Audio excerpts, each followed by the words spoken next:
check.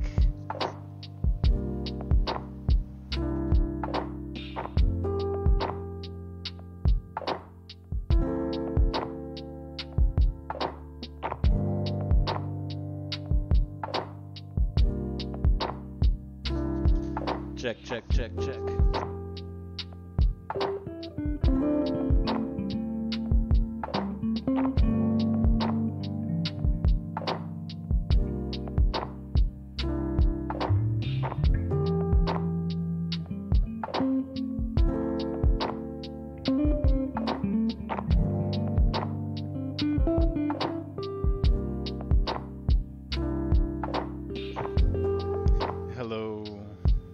Hello everybody. Oh, what's good? How you doing today? You like this the lo-fi sounding beat? Yeah, well thank you. I just kind of looked it up last minute. I was like, you know what? We're doing something a little bit different. We got a bit of a different vibe going on right now. So I figured that deserves some different music. Some different music. You know what I'm saying? I feel like a real DJ right now or some shit like that.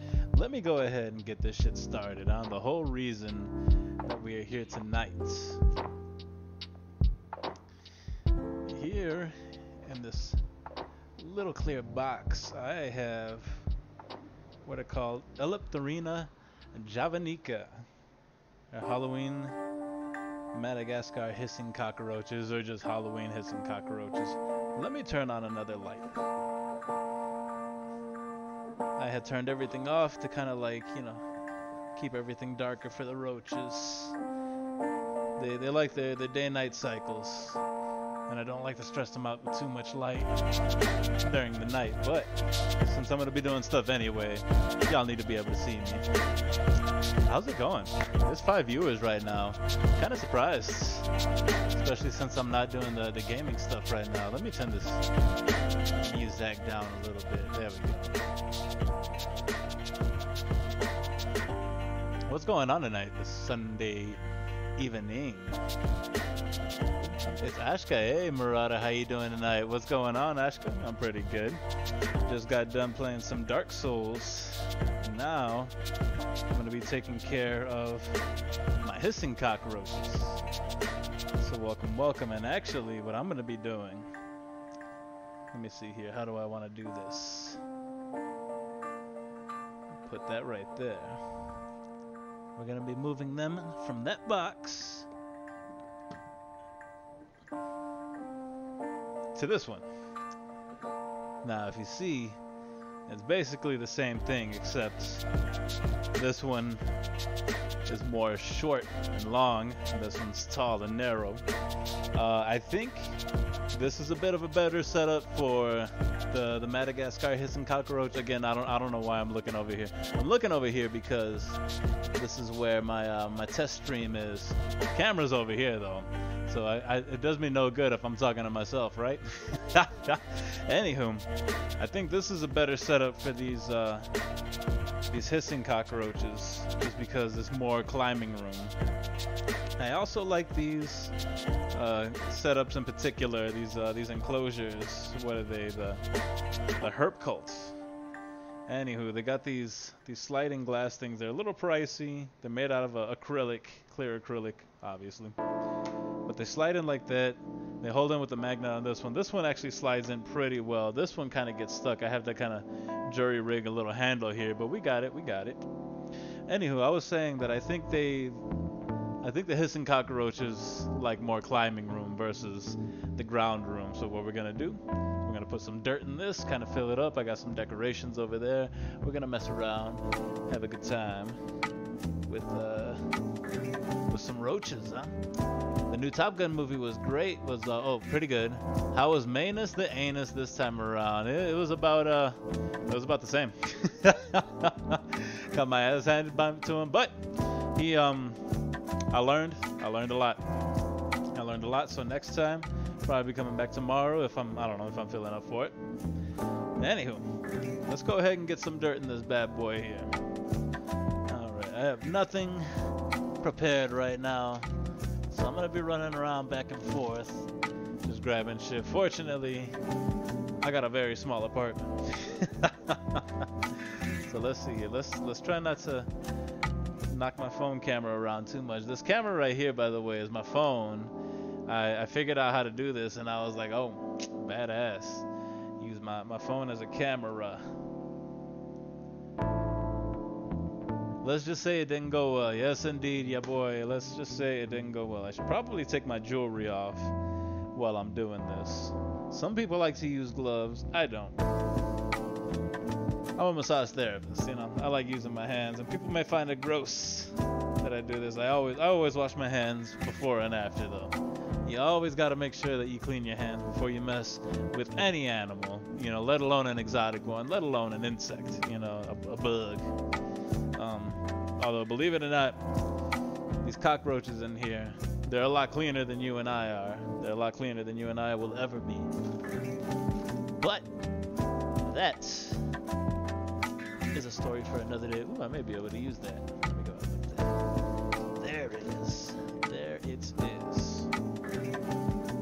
So what I have here, just some dirt, some cocoa fiber, just some stuff that I bought from the store. Store-bought stuff. Not very, well, what happened was, I actually got one of those starter kits, and it came with like the reptile dirt or whatever they called it. It was super dry, but I mixed the shit together. Now this thing's super, it's pretty moist, you know. I mixed it with some good stuff. I sprayed it a bit. We'll be alright. We got this. We good. And then here I got just a couple bags of some dead leaves, some deciduous stuff. That'll go on the bottom there. That's for the roaches to eat. That's good for them to be on.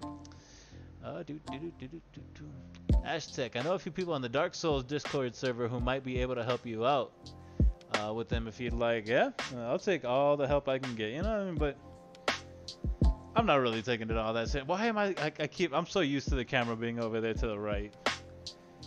I'm really not taking them all that serious, you know. I'm just kind of like, whatever. I was getting frustrated with them at the end, but you know, that's about the time for me to stop. I hit about that hour and a half mark, and I'm like, you know, I think I'm good.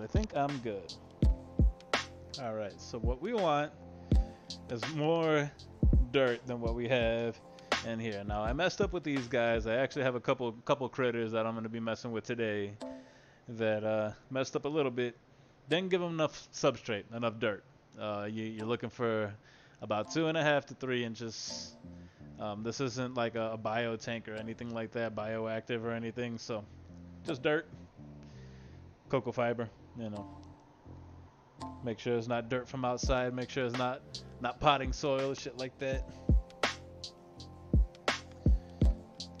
But yeah, Aztec, kind of any help that I can get. But like I said, I'm not taking it too serious. I'm just kind of like fucking around, you know. And clearly, I mean, look at what I'm doing now. Clearly, I'm not taking my shit too serious. Come on now, break up. Break up. There we go. Now there's a new kind of leaf I haven't bought yet. It looks like a maple. You know, I mean, I'm buying this shit from the store, but I'm noticing that it's just the same shit that you can go out and explore. I'm on hikes all the time, so I'm like, why don't I just start collecting this shit myself, bring it home, bake it. You know, you always got to bake it to get all the parasites and all that shit out. All right, let's crumble some leaves. There we go. Mix it into some dirt here. Bam, just make that leaf a little thicker. A little thicker. Oh, and you know what else we don't have in here? We don't have moss. We should have some moss in here. Some moss to hold in that humidity, because these cockroaches, they like it humid. They're from Madagascar, which is apparently a tropical place. Tropical island off the coast of the one continent, Africa. Apparently it is very, very, very humid out there, and that is what Madagascar hissing cockroach is like. Now, I don't keep track of it or anything, but they say they like 70 to 80%, which seems pretty high. It is pretty high. But apparently easily accomplished. I don't know. Mine seem pretty happy right now. Haven't had any babies yet, but it's only been 3 weeks-ish. Hashtag pretty wet. Oh, hold on. You remember one of those? The one time you asked for help with the boss in Elden Ring, they killed the boss so fast, it felt as if you witnessed a hate crime. You know, I hate when that happens. That's kind of one of the conundrums of like online games, you know, MMOs and stuff like that. Is, you know, you have your players that are like dickheads, you know, and like, you know, gatekeep everything and want to be assholes about the whole thing. But then kind of on the opposite end of the spectrum, you have the people that are too nice, people that are too kind. They kind of give you everything. They don't give you a chance to learn, you know. I've had a few people like that, and I've had to, like, you know, tell them to back off. I'm like, hey man, you know, and it's funny, you know, a lot of the times they just want to help. They want to be, you know, make sure you enjoy the game. You know, it's all good and fun. And I know, like, you know, part of it too is that they want someone to play with up at their level, you know, and in certain games. It takes a long time. I'm not sure about Elden Rings. I don't know the online aspect of it. But I know, like, you know, most MMOs. This is actually kind of soothing. I don't listening to this music, kind of just playing with dirt. Anywho, most MMOs, you know, they take a good long time, a good time commitment to get to the more advanced levels, you know. So there's those folks that want to help you out. They want you to get up to where, and then like you know, there's also those dead games. Not that Elden Ring's a dead game or anything. I haven't heard anything about it. I'm sure people are still playing, but yeah, the fucking Dark Souls servers are still not up, thanks to you Elden Ring folks. Anywho, I'm not bitter at all about it. But you know, you get them folks that try to help you too much. They make the game too easy, not enough of a challenge. You know what I'm saying? All right, so that's a lot of sphagnum moss. That's a lot of, what's that other kind of moss? I think they just call it terrarium moss. So sphagnum, coconut, terrarium, all this moss. See a little roach butt over here. They know something's coming up. They know something's happening. They're moving around. They're like, what's going on, Mr. Marauder? What you doing? What you doing? What you doing? All right, let's go ahead. Drop some of this mixture in there. I don't even know how well you can see what's going on back here. Let's move this up a little bit. We'll move this back down. Show you what we got going on here. Yeah, look at that, nice and pretty. Now, like I said, these ain't bioactive takings or nothing like that. By the way, there's 3 people watching. I'm surprised. Welcome everybody to the stream. Happy Sunday. Hope you're having a lovely day. I am. I'm having a pretty good time. Things are quite enjoyable for me. Let's go ahead and drop more dirt. And drippily drip, drip, drip.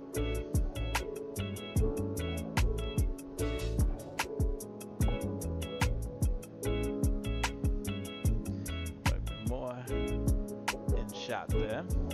You have to forgive me, it's my first time doing this. Anything like this. Okay, so we want to fill this up to about 2 or 3 inches. A lot standing up there.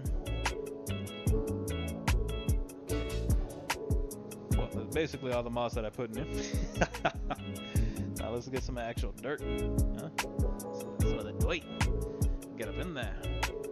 Dripply drips. There we go.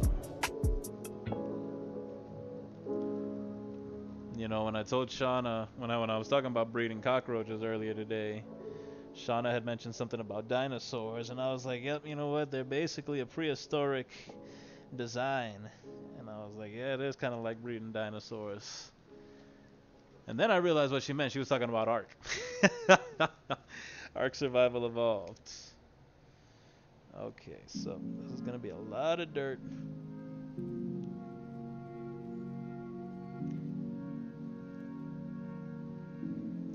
This whole bucket, I'm going to have to grab more out of the bag. That's That's alright, good problems to have, right? Good problems to have. That means I don't just have fucking bags of dirt laying around. Actually, I kind of do, because I got a little indoor garden project that I'm working on as well. It's gonna be good, it's gonna be nice. It's gonna be great. There we go. Okay, how's that looking? Huh? How's that looking? Nice and full? I think we need a little bit more dirt. I'm terrible at range estimation, but I'm guessing it's about 2 inches. Most guys are terrible at this, ain't it? Tend to over exaggerate. Oh, but look at that, oh, look at that, right at 2 inches, just about. Well, I mean, that's a little bit more than 2 inches over here, but you know what I'm saying? Just about 2 inches though. Not too chubby, but we want a little bit more. We're not happy with just the 2 inches, right? Am I right, ladies? Am I right? Let a fella say he's got 2 inches, and be like, ooh, that sounds like just what I need. I mean, I know size ain't everything, but come the fuck on, you know. 2 inches, that'd be brutal. Sorry for anybody who out there is not quite as blessed as Mr. Marauder. You know what I'm saying. I don't know where I'm going with this. I don't know who. I don't know why. Good thing no one's watching right now, because I'm losing my daggone mind. I'm losing my shit. See, that's what I didn't want to do. See, I didn't want the dirt to puff up like this. So why did I pour it in such a way that the dirt would puff up? I do not know. It was interesting watching myself over here.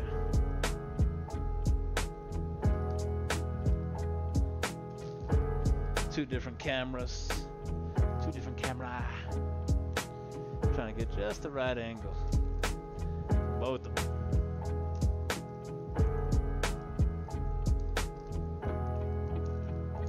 Definitely gonna have to play with this.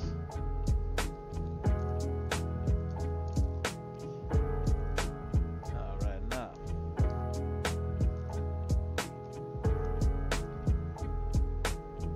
We got it all nice and thick there. There it is. What we're going to do is we're going to determine where the front is. We're actually going to make the front just a little bit lower now. It's already holding in the humidity really well. I can feel that on my hand. It's already feeling nice and humid. That's what I'm talking about. Now we're going to have to have a place for the bowl for the food, for their feeding area.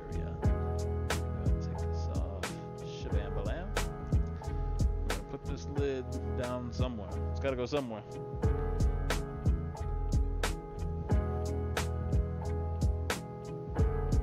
Okay. Grab this bowl. Double check. Whenever you're messing with these roaches, you always want to double check underneath any kind of food bowls or anything like that, just to make sure that there's no nymphs hanging out. Now, I don't think we have any babies yet. Actually, there would most definitely be some under there had there been babies. So we've dodged that bullet so far. Alright, so now this bowl will fit nicely into the new enclosure. Okay. This is what we got so far. Not too shabby, huh? Not too shabby. I think the roaches will like it. Work on escaping this a bit more, giving us a bit more viewing. I'm gonna cover up a lot of the back here, and in fact, that's what I'm gonna get ready to go do now. Let's grab pork. Now the other decorations.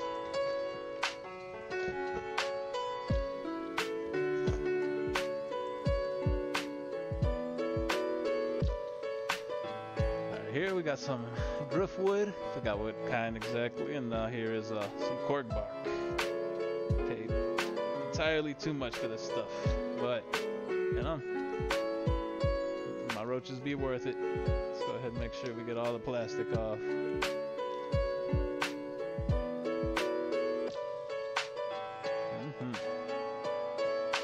Get that out of there.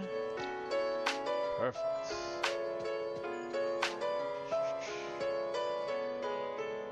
Alright, now let's see.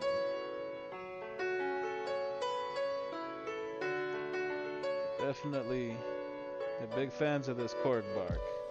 Now the size of this enclosure doesn't give me much room to finagle things around. So, this is what we got so far. Now that's not going to be good enough. Not good enough hiding for them. So I'm going to have to figure out some kind of way. This driftwood's not going in. Just not happening. Sorry, bud. Don't got enough room for you. Tend to overdo that. I tend to overestimate. You know, I forget about the dirt and the substrate and all that shit. But hey, we're good, right? We have enough stuff we can recycle here because I want to get at least another layer or two of stuff that they can crawl under, climb in, hide under, hide in, you know. So I'm thinking we could use some of their old stuff here. Alright, let's grab Jack. Now Jack, he may have to not be in the enclosure any longer. This was Disney Infinity Jack Skellington, and I think he may just be a little bit too big for this. So he will find his way on a display somewhere. Sorry, Jack. You served your purpose. Okay.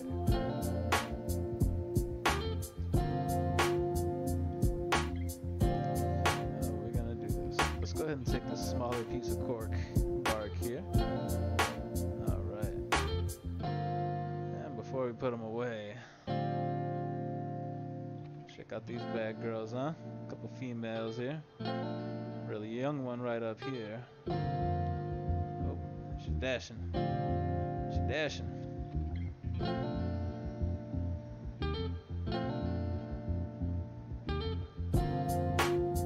Yeah, they're not super fast. They're a lot faster when they're small. There we go. Yep, like the little nymphs there. Bam. And they do tend to jump. They tend to be jumpy. If they just want to get away from you. Yeah, that's a nice healthy looking female. I think she's still young, still sub-adult. If only she would sit still for just a second. Darty little thing. That's what these javanica are kind of known for too. They're a bit smaller than the portentosa. A bit dashier. Not quite as big, not quite as strong. A little more shy, seemingly. Look at her. Huh? It's kind of cute, huh? See how that looks in the camera. So you can get a... Well, this actually may be a male. This may be a big young male there. Let me see. A little bit of a closer look.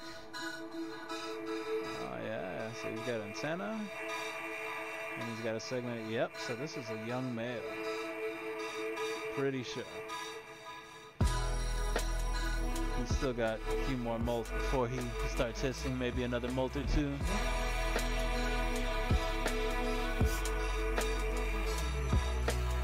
Hopefully that's a good shot in the camera there. I can't really tell, but hey. Go ahead and get you back, bud.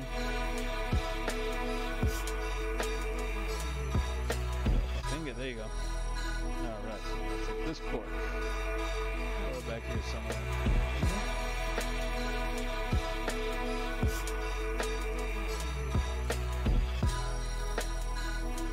Okay. So, what I've done now is I've stacked the cork here. I have a little bit of hiding space here in between the two. Let me go ahead and try to stand this up a little bit more to give them more of like a sandwich in there. Now, I unfortunately won't be able to fit much more in there, but it should be good and happy, huh? It should be good and happy in there, methinks.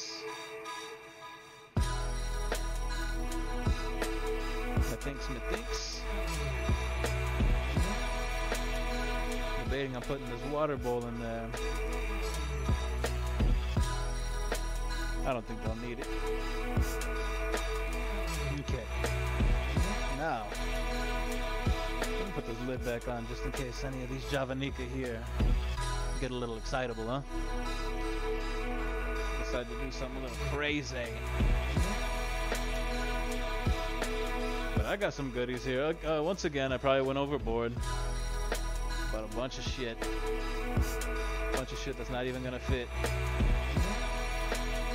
But hey, you know, I have them around for future projects. Good load. We got to throw this in there. These are all the things I picked up from the craft store. I'm definitely gonna have a lot left over by the looks of this, but I just want to spruce things up a bit, make a bit more color, huh? So I did find some reindeer moss. It looks like it's just dyed. Just dyed reindeer moss. Throw a little bit of color in there, huh? I don't know, I saw this purple moss. Oh yeah, it's nice and moist too. So what I'm gonna do actually, I'm gonna mix it into the substrate there. Oh, it looks like you got a bit of an exoskeleton there for someone who molted. That's good. That's good. That's good. That's good. I like seeing that. I like seeing growth in my colonies. Now, the setup that I have is not exactly ideal for breeding for these guys.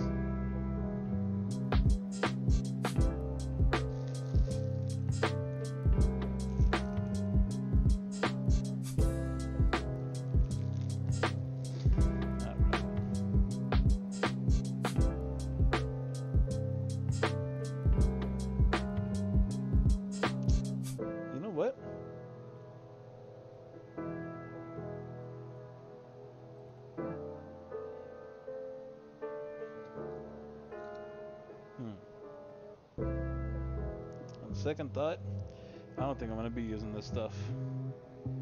I don't think I'm gonna use it. As cool as it looks, I think the paint that they use, there's something about it. It doesn't feel right. It could be that it's reindeer moss, but I don't know.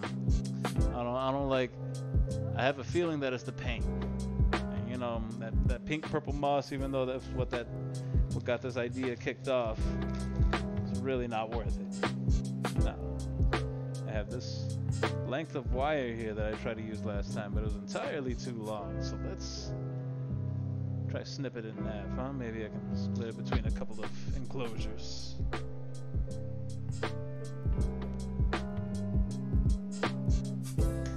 Snip you. There we go.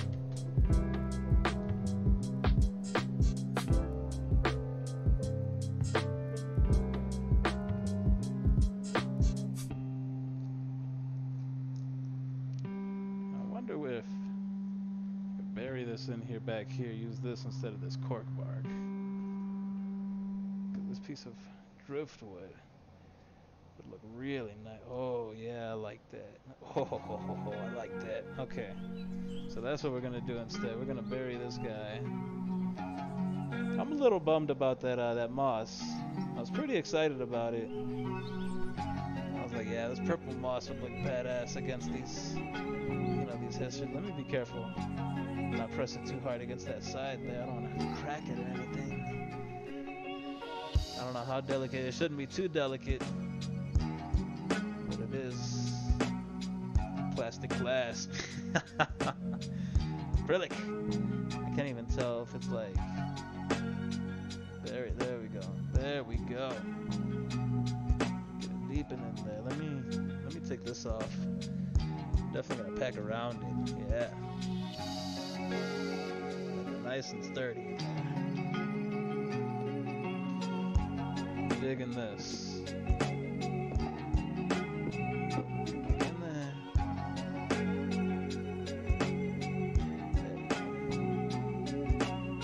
Not really wanna try to pack this. It's food bowl. Ah, there we go. All right. Okay. Dirt off.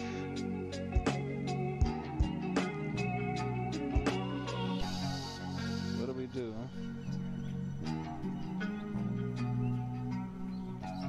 so. Kind of covers up a lot if I use this. This piece I think is just entirely too big. I think this piece might be too large, this piece of cork bark here. What if I broke it in half, huh? Try to break it in half long ways here. Oh no, that's not gonna happen. It's too sturdy still. Okay.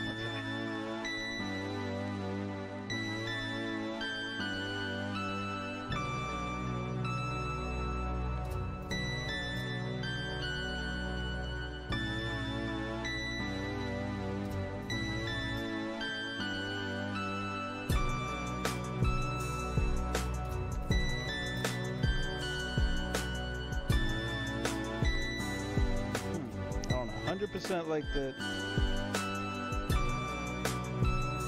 Actually, I don't know. That's kind of cool. Kind of cool. I'm kind of digging it. Disappointed in this piece right here, but again, that's my fault for overestimating. I think I gotta have something else back here.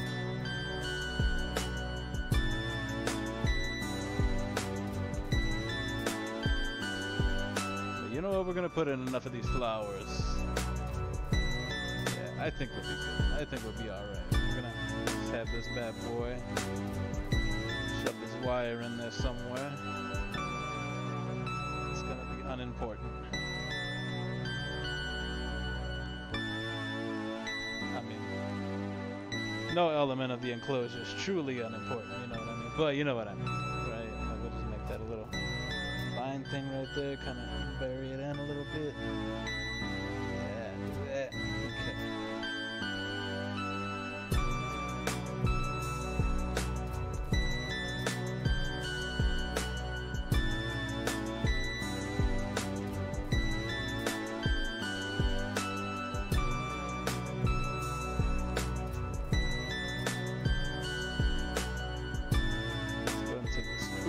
Here. Snip off an edge there.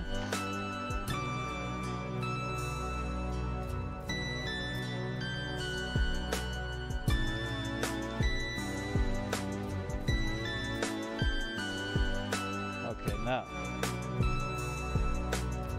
Cool little branch I think I'm going to throw in there.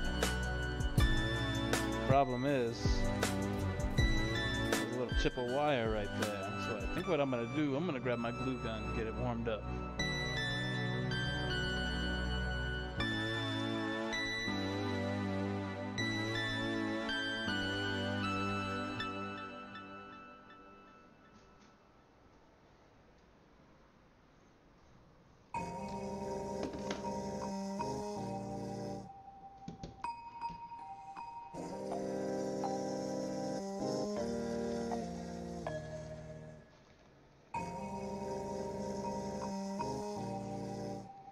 Tired, y'all. It was late. Probably what, 11 o'clock ish. Oh yeah, we got some little doodly hoos. This thing's kind of cool, but I really don't want to use this because those babies will get in there. And well, you know, maybe that'll be a good thing actually. But for now, use a little acorn bob. Right in there.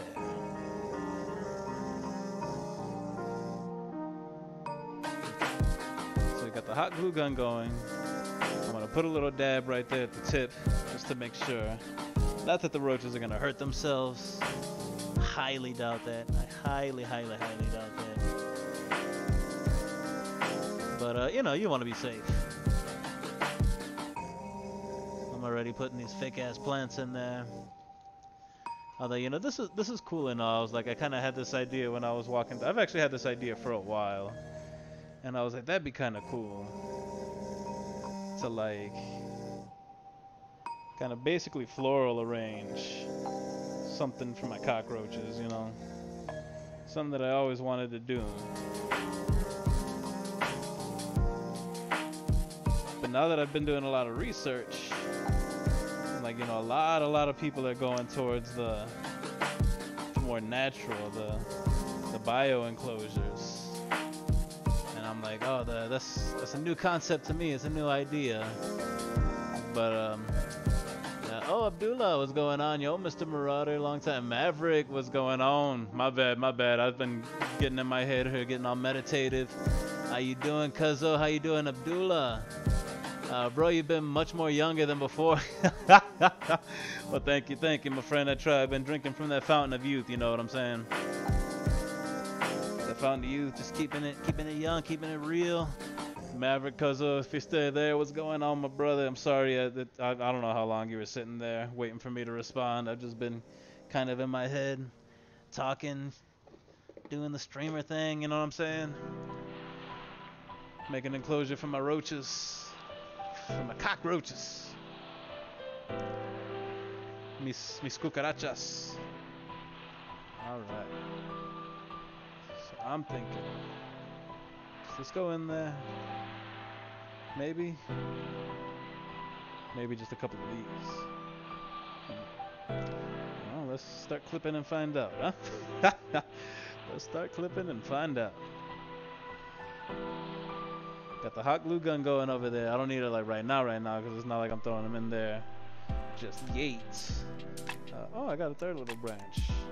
Now, I should have thought about this. As small as these enclosures are, I'm gonna have a lot of stuff left over. Okay, we're gonna give ourselves some stem. Oh, they got them cut off in sections. All right, we'll take you off at the tip. Sounds painful. Yeah, this snippity dip. 6 likes, very nice. 2 watches though. What's going on? Thank you for stopping by. Oh, that's just a stick. Thank you for spending your Sunday evening here with Mr. Marauder and his weird channel.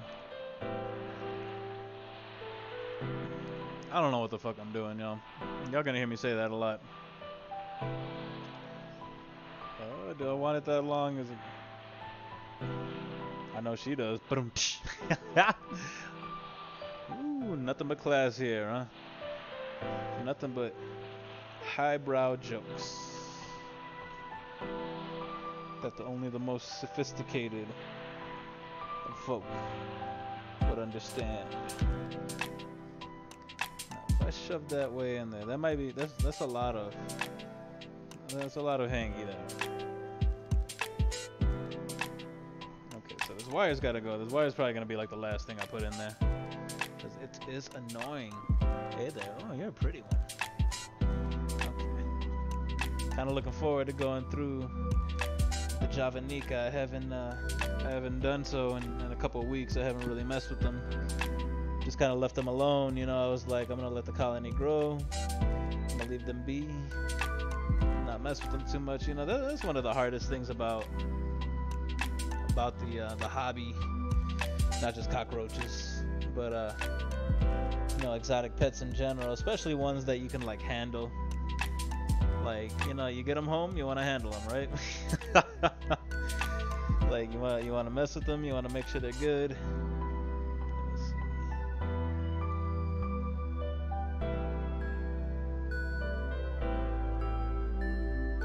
Really would like to give them more hiding room and like something to actually climb in, like, you know what I'm saying? Not just some like leafy flowers or some shit that they can grab onto.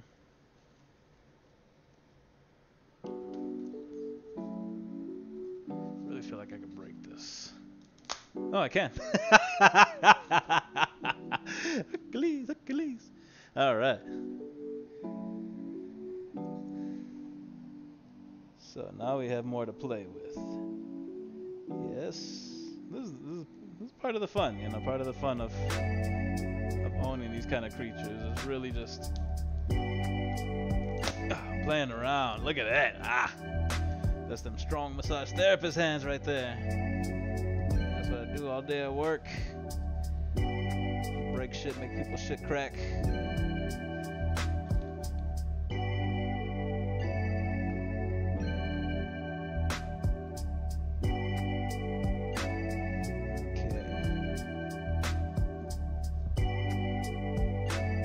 Getting there now. I don't want the cork. There we go. Okay. I don't want the cork wood in there too tightly, because whenever I go in to mess with them and stuff like that, I am gonna have to move the cork. I kind of want something to put back there, but it looks like that's not gonna happen. Not with what I have available. So this will work. This, yeah.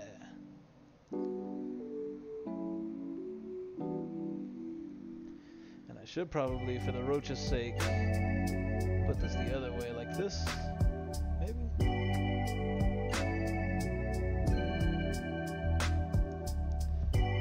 Either way, I gotta give them a lot of room to hide. That's kind of the main focus of this whole thing. It's giving our cockroaches room to hide. This part of what they need. Oh, you know what? Okay. Redo, take all this out. If I wanted to use this driftwood, I really should have put it in first. Should have been my first move.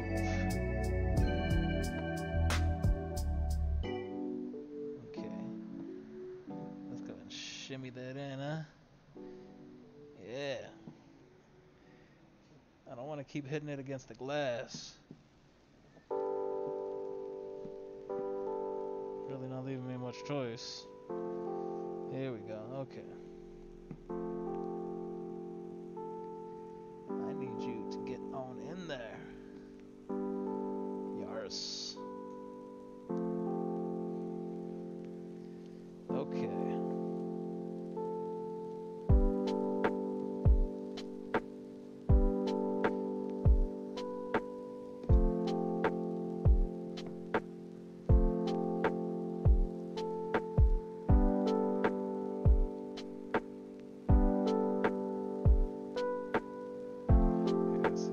Like to make this one a little smaller. I don't know if I've got the upper body strength for that. Yo, Mr. Marauder, what's going on? Abdullah, how you doing? It has been a long time indeed. Long time indeed. Okay. That's probably way too small of a piece right there. So we're gonna leave that there. We may use that for some isopods or something. Now here we go.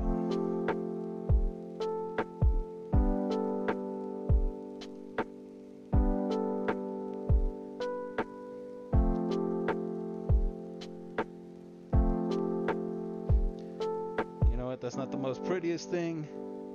The most prettiest thing. It's not the prettiest setup in the world here, but you know, it gives the roaches a good amount of places to climb, good amount of places to hide. It gives them a nice little Moch Rotel. Roach Motel type deal going on here. You know, as you can see, you gotta, let me see how much you actually can't see. You know, you got kind of some stacked cork bark there. Got a little bit of space even underneath the food bowl there. The cork bark's nice and loose, so that way if I ever need to go in, if you know when I go in, you know, I love to fuck with my animals, so. Especially the roaches. You know, you gotta mess with the roaches. There's not too many invertebrates out there that are like as handleable as these roaches. You know, these guys, eventually they get used to you and they're like, oh, it's just Mr. Marauder, nothing to worry about. They'll stop running. So how did I have this before? I did like how I had it before, and now I fucked it up. Well, that looks good too. Alright, so this is not turning out exactly how I expected it to, but hey, you know, how often do these things? This bad boy, what do I want to do with you? I mean, I'm not going to take you too serious, right? Just going to shove you in the dirt there. That's if I even want to use you, which I think I might. I mean, I kind of dig the look there. You know, I kind of dig the look. How it's all draped in the back. Well, I don't know, that looks a little forced. But you know, it's going to be moving around anyway. Put that there. Oh, so this thing's gonna be too much. This thing's gonna be too much.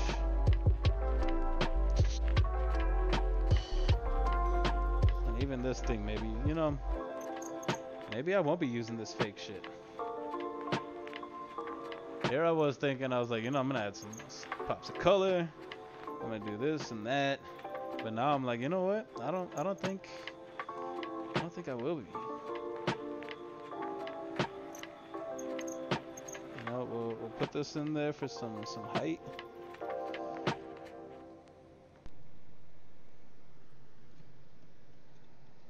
You know, maybe we won't even do that. Oh, this thing's going all this shit. Apparently, I didn't script any of this very well.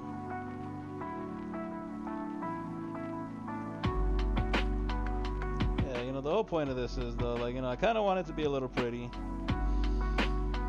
A little aesthetically pleasing. It is going on my display case there. But at the same time, this is more for the, oh, yeah, I kind of dig that. I kind of like that. I kind of like that. What do y'all think, huh? What do y'all think? Sick? Huh? We looking good? I like that. I'm digging it. And I think if we do use this at all, it's just going to be a little bit. I don't need that whole fucking thing in there. I do kind of like how it drapes. You know, it gives it some movement, you know, almost like a waterfall would. I'm thinking like, shove it back there. Yeah, let that kind of fall over. Okay, this thing's still too much. This wire is just not gonna. This wire is just not. This wire can just go away. And then, you know, we got a couple little sticks. A couple little black sticks, a couple little leaves, black leaves.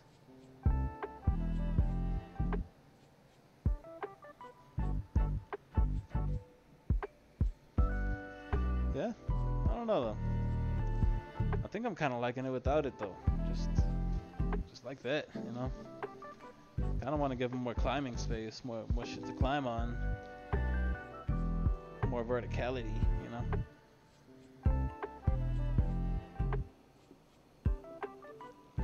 We just do it with that thing, huh?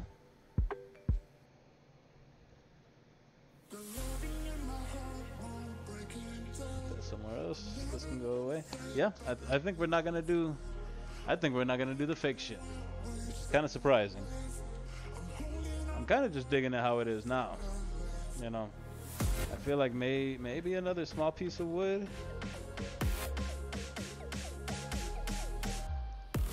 You know, my only issue with how it is right now is that there's not a whole lot of hiding place.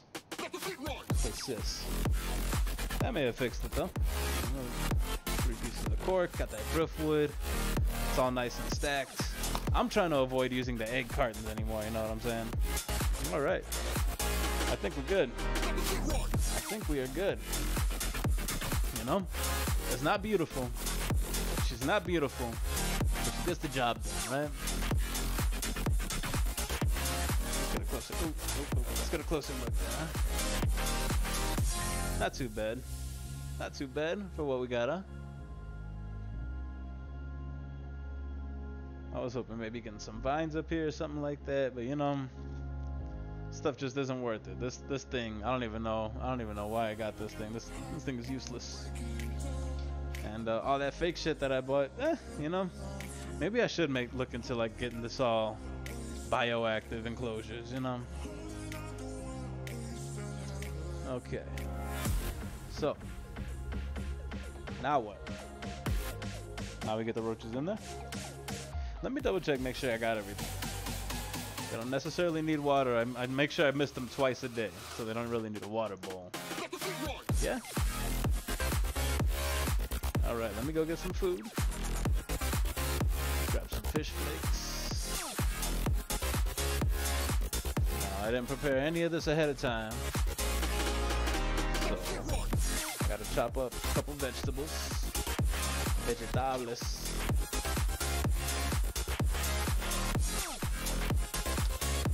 Still don't seem to be eating much. I'm only really giving them not very much. They seem to really like the squash though. So we'll give them a little bit more squash this time. A little less carrots, a little more squash. And this is probably the last day that I'm going to be using the squash because it's been around for a little while. in the refrigerator. We're gonna quarter it, huh? Cut it in quarters. This may be a lot.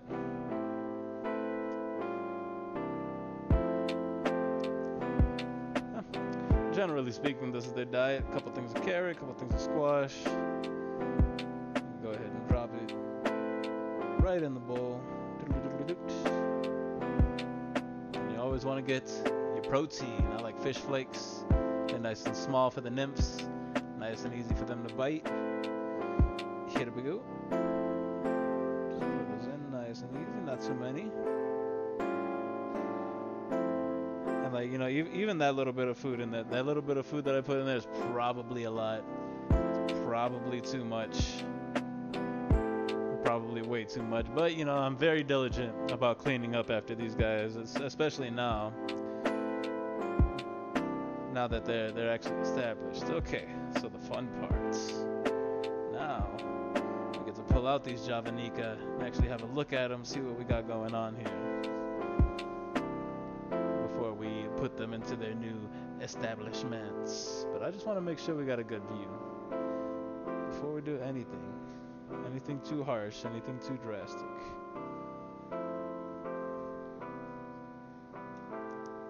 Back up a little bit. Okay. Here we go. We got, oh yeah. There we go. We got 4 of them already. There's a little nymph in there, a little baby nymph in there. How well can you see this? So there's 4. This looks like big female there. Nope, that's a male definitely. You can tell because of the horns. So we got 5 here. Yeah. Very nice. Let's get a closer look here now. I don't want to put them in a position where they're going to jump onto the surface, onto the table here. Look at that. Beautiful. That's a big old male right there. I think that's Oogie Boogie, but I'm not 100%. I don't want to spook him too much. They're starting to get jumpy now, so let's go ahead and get them into the tank, huh? Hello, welcome to your new home. Come on, little javanica, go ahead and drop off. Go ahead, Geronimo, down. There's 1, 2, yep.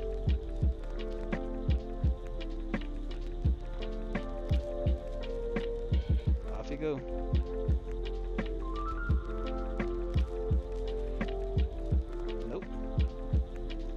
Wrong way, bud.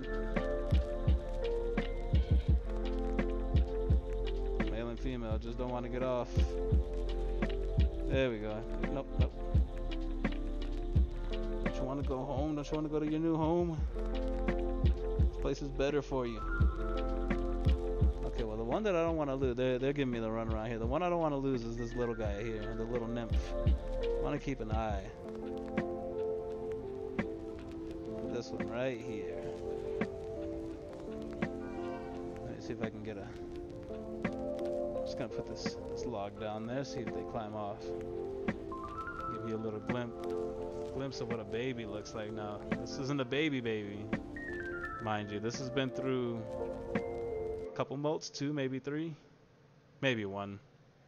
Not 100%. They're a whole lot smaller than this when they first come out. But these things... they are escape artists. Especially when they first come out, they look like little watermelon seeds, little java beans. Cute little guy though. Still not hissing. It's got a long time before he hisses. Come on, head on down. Head on down that way. No, I know you like me. You usually do. There we go. Okay, so it looks like they all left very nicely. So there's 5 of them. Do you have any in the egg cartons? We do. We have another small one. We got a couple guys right here. A couple of, let me see. There's definitely a couple couple males, it looks like. I don't know. It's hard to tell. They're still so young.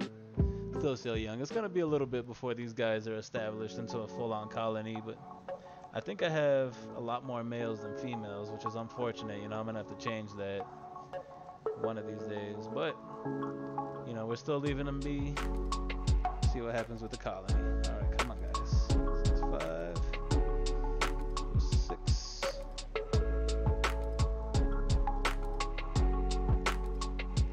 Look at these things, huh? Beautiful little creatures. This one's still young. This one's still a juvenile, maybe a subadult. Maybe a subadult. Still very small, but beautiful creatures. Look at that. I know some people kind of disagree with me. There you go. Right off my finger. Okay. Hello. This nymph.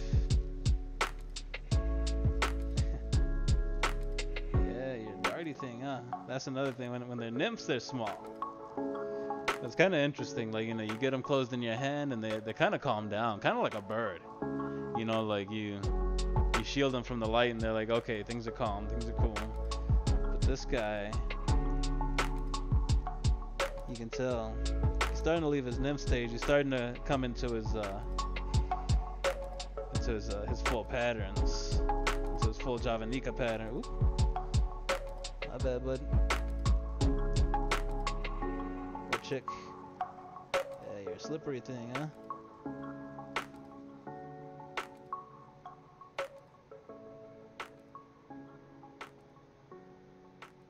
10, 11. Yep. So right now I'm counting 11. I believe we should have 11. It looks like we have one that may be freshly molted, so I'm going to be real careful about that one. There we go. Oh, yeah.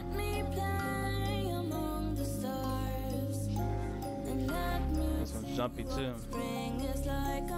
Because she just molted. She's a lot more sensitive. Get her out. Don't want to grab them.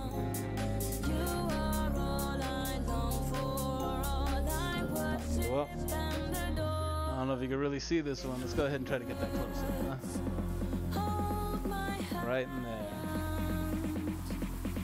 Now it looks like this one must have molted not all that long ago. That must be his skin down there. But it's still drying up. It's still hardening. Would be cool if it stayed that color, that kind of coloration, even after it hardened, but I doubt it will. There we go.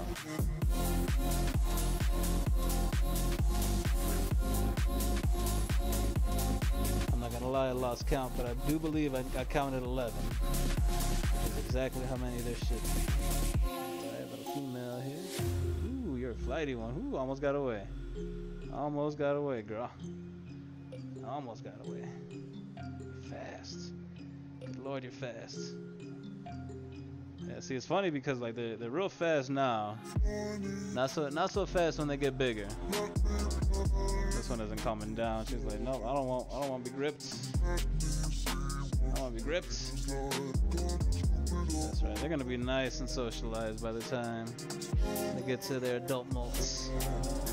But until then, let's go look for old multi here, huh? Yeah, and I'm trying to be real careful with this one because I don't want to. It's not full white, so that means it's hardened a little bit, but I still don't want to risk. No, there we go, injuring it. Look at that. Now, it would be really cool if it stayed that color. I doubt that it is. I doubt that she's gonna stay this color. See, this may be a male. Either way, I doubt they're gonna stay this color. Probably harden up in the next hour or so. It would be interesting to see what he looks like. Yeah, that's definitely a male. Be interesting to see what he looks like afterward. Now, that's one thing that I'm a little concerned about. It looks like my colony is very male heavy, and that can be an issue. That can be a real issue. They start getting aggressive, you know, and especially if I'm trying to breed them, which I am ish, you know. I'm not like fully like, I don't have them set up to like breed, you know, the perfect setup. Actually, before we do this,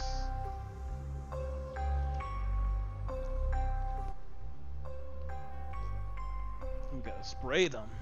Make sure they're nice and moist. Make sure they keep that 70-80% moisture.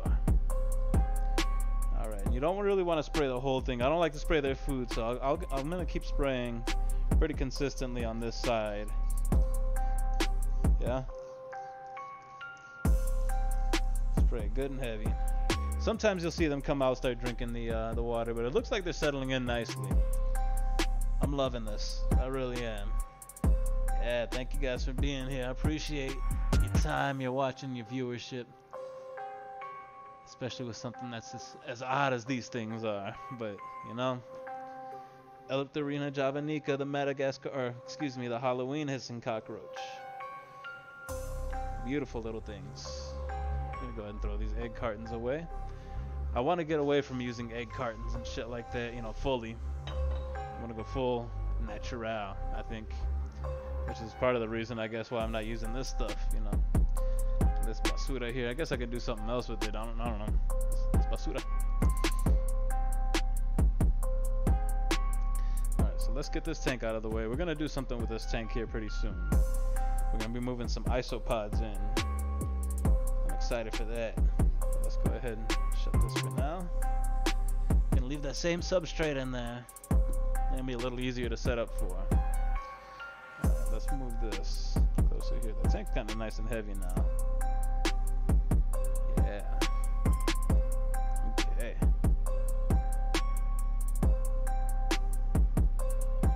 Now we put the lid on.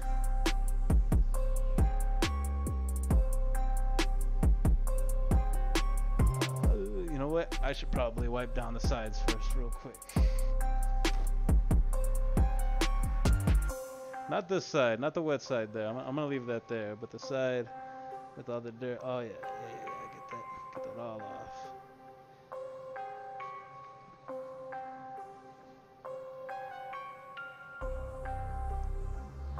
Bam.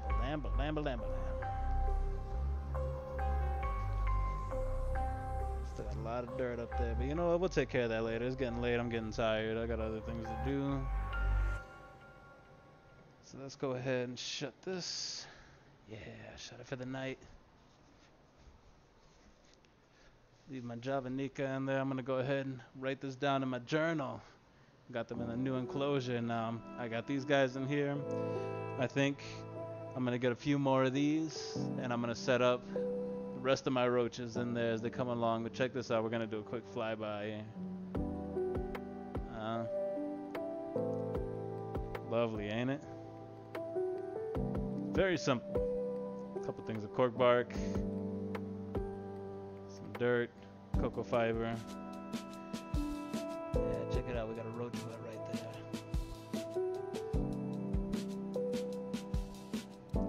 Very nice. And you know, I was concerned about a lack of hiding space, but it looks like, for the most part, except for this little guy right here, they all seem to have found their way.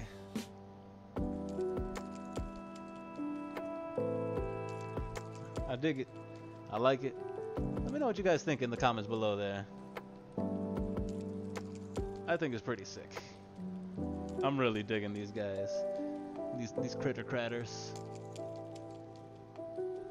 There we go. We got one digging right in here. Look at this. Look at this. I just can't help but show these guys off. Look at him squeezing himself in there. Making himself a nice little home in his roach hotel. Beautiful. Beautiful creatures.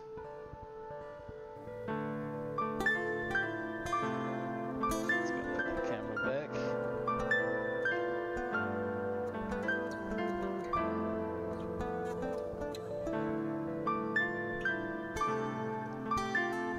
Uh-oh, what happened here? Okay, no, that was just... There we go. Oh, it's hard to tell with the glare. Ah, this sucks. Sorry about that. I'll keep that in mind. We'll keep that in mind for the next time. But we'll do another flyby here once I get it up on the display. nighttime back here, as you can tell. We have the red lights going on for the nighttime now. It's pretty late. You know, I normally don't have the lights running this long.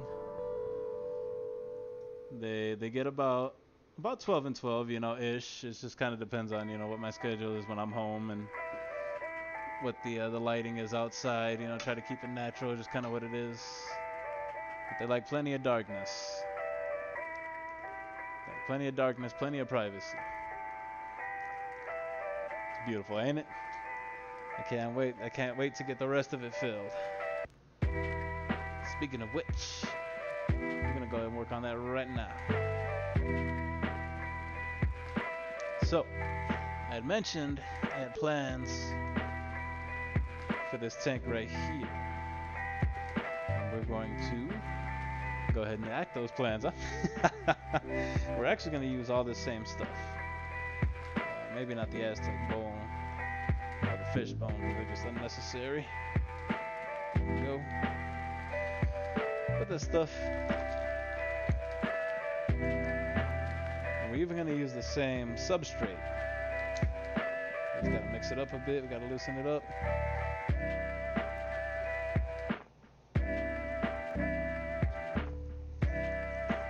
Then we're gonna add more. We're gonna loosen it up, we're gonna add more. I hope everyone's having a blessed night tonight. Everyone's having a real great night. Alright, so we're gonna be putting some Porceleo Scaber orange koi. Oh, back of my head itches. I'm gonna go get me a beer. What time is it? How long have I been at this? Honestly, it doesn't matter. I'm enjoying this. I can keep this up all night. Alright, so let's get some leaf. Some both kinds.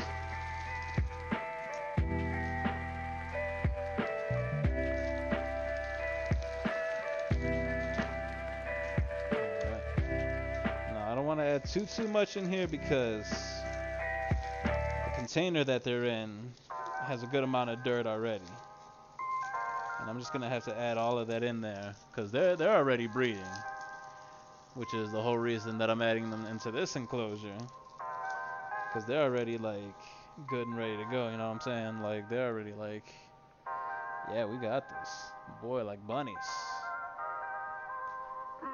I'm gonna need more sphagnum and more terrarium. What the hell is in this terrarium moss? I'm gonna have to look that up later. Sphagnum and terrarium moss.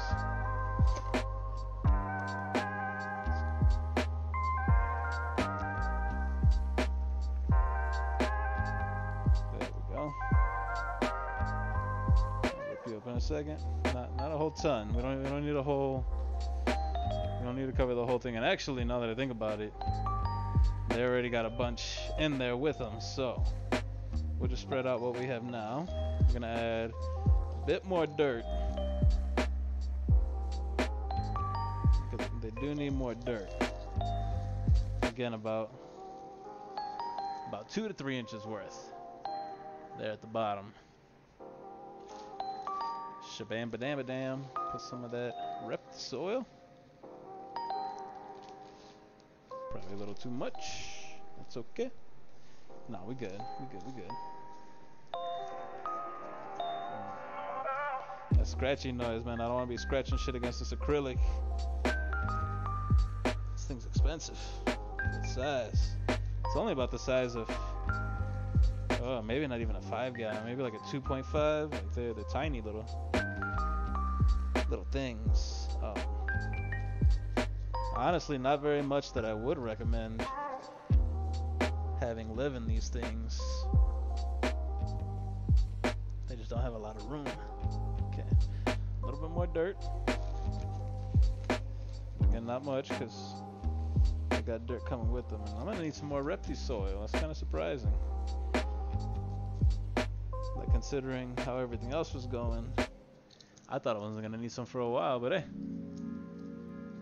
looks can be deceiving. All right. Wow, I can't believe I had these boxes in front of the shot the whole time. Okay. Well, that's alright. You didn't miss much. I just did this Put a bunch of dirt inside of this box. Put that log down. Okay. Determine which one's gonna be the front. I think that's gonna be the front over here. Not like it really matters. You know, we're gonna go with try to do a bit of a gradient, just a little bit. You know, I really don't know how good these creatures are gonna be, these isopods. As far as like display animals go, but hey, we'll find out, right? I mean, I've been enjoying watching them so far. So we're gonna put you right here. We're gonna take this thing, drop it right in there. Bit of log, and then they definitely like cork bark. So just a little bit of cork bark in there, a little bit more, I guess. I don't know what this is. That's like driftwood. This is cork bark, so. They got a good variety of wood, some cork bark, all that garbage. Just go ahead and crumble that in. Okay. Let's go ahead and give you a better shot of the front here. Or what I'm going to be considering the front. Ignore the tag. These are no longer Elliptorina javanica. These are now going to be Porcelio laevis, or no, excuse me, Porcelio scabered. Orange koi. By the way, there's 2 watchers. What's going on, y'all? Thank you so much for spending your Sunday here with me, taking care of my animals, taking care of my bugs. Now, these guys right here, these guys are fucking adorable. Where are you?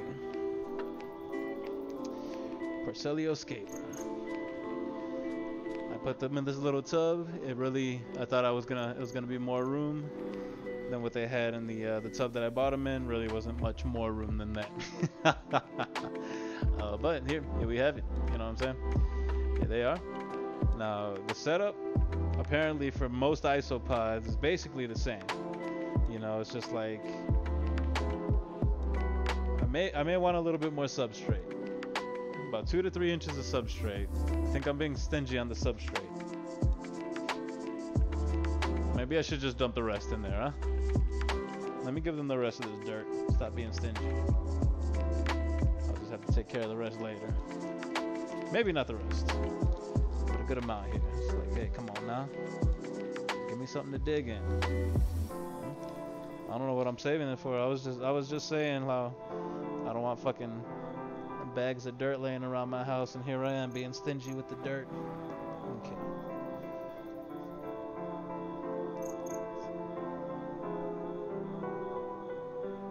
That's a good amount. That's about right, especially without a drainage layer and all that shit. You know, I'm not too worried about that just yet. Just yet. In fact, I don't think it would take too much more to turn all these into bioactive. You know, I mean, hell, the isopods are a start, right? Isopods are already there. Okay. Throw this in there. Throw that in there. Alright, alright, alright, alright.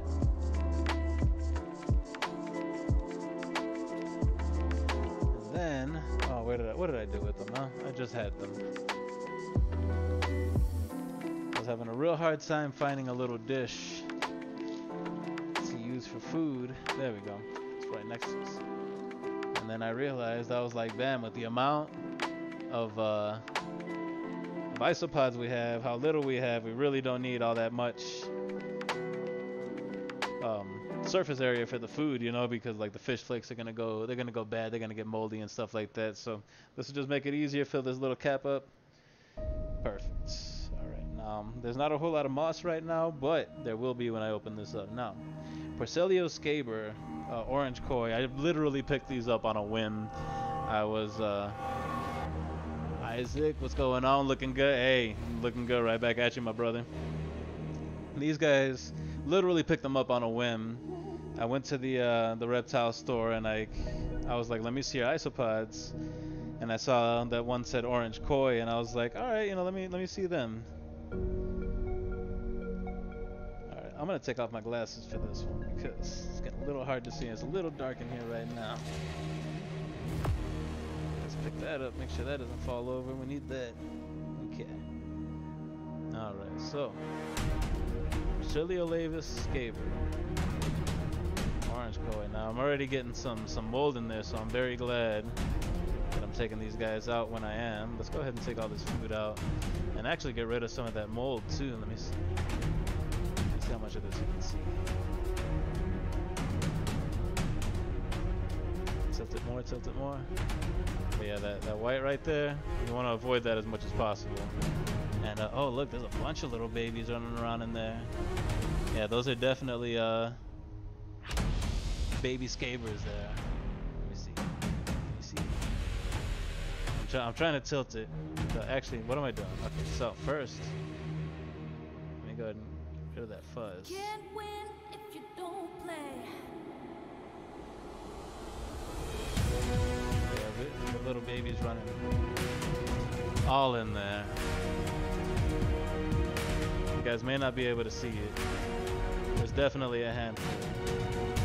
There's definitely an active culture here. I love that. Love it, I love it, I love it. That's why whenever you're working with isopods, you definitely want to, whenever you're moving them to another chamber, you know, whenever you're looking to upgrade them. Oh my god, I can't even think. I need to stop streaming. I'm getting tired. Whenever you're looking to like change the culture and stuff like that to move them, you want to make sure you use all the substrate, because there's gonna be tiny little babies in there. So I'm gonna move this slowly at first because I want to see if I can show you some of the adults. Okay, so we're gonna make this over here the moist side. What we're actually gonna do is we're gonna turn this in here. We're gonna do that like that. Oop, there's already a koi in there. I didn't even notice him. Let's see if I can get him out. I haven't really messed with these guys too much. Now these guys are pill bugs, roly-polies, right? Except these are the Armadillium. Armadillo-like. And as you can see, this guy may be a little hard for you guys to see. But he's got this like orange color, and then he's got like white and black spots. I mean, just like a koi. He's beautiful. And these guys are adorable. I fell in love with these guys accidentally when I picked up some Portentosa dairy cow, and I kind of like just watched them do their thing, you know. And beautiful little critters. I really wish I had a better camera that I could show you more of a close-up. Let's go ahead and have you go. No, I gotta go the other way, bud. Sorry, big guy. Down you go. There you go. Chase him down my finger.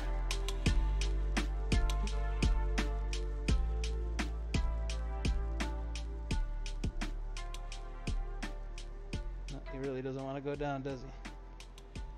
There we go. Come on, you're a delicate little thing. Maybe not quite as delicate. Oh, and there's already another one I can see poking his way through the sphagnum over there. So yeah, these are just adorable little things. I'm loving them. These isopods are kind of becoming some of my favorites accidentally. You know, I started getting them because when I got my my hissers from the when I got my javanica from the pet store, they kind of talked me into them. They're like, oh yeah, you know, isopods are great cleanup crews, yada yada yada. They clean up all the poop and this and this and that. And I'm like, okay, you know, that's great. And I picked up a culture. That's when I got those dairy cow. I saw dairy cow, just the name there, and it caught my attention. I was like, all right, you know, we'll give that a shot. Why not? That sounds. Turns out dairy cow is one of the more common ones. One of the more common isopods. Not that that's a bad thing or anything. Not at all. One of the more prolific breeders. I don't want to squish this too much or anything. We're just gonna throw that in there. Mess with the sphagnum and all that later. Wonder, can you guys see those guys moving around? I doubt it. I doubt it. My camera's not good enough for that. But yeah, we'll throw the sphagnum here. Hopefully these guys will have some happy breeding. A lot of babies. A lot of babies. I'm just gonna go ahead and throw the rest. I was hoping to see some Get some adults walking around. It looks like there might be a couple in here,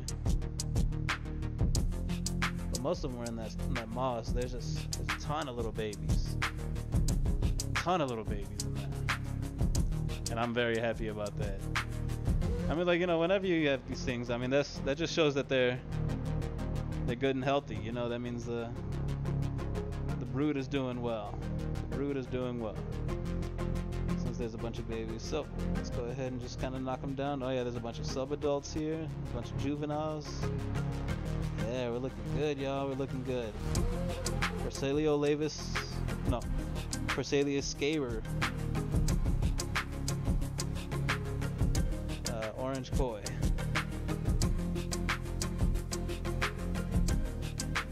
Persalio Scaber. I still gotta I gotta say and like remind myself.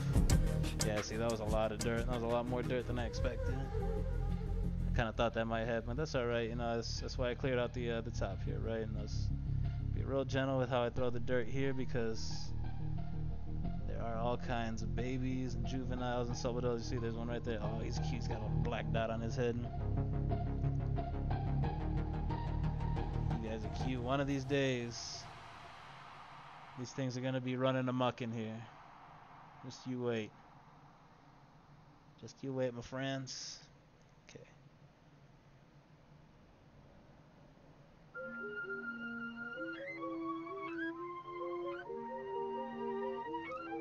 Yeah, forgive my silence for a moment. I'm just admiring, you know, the fact that I got babies.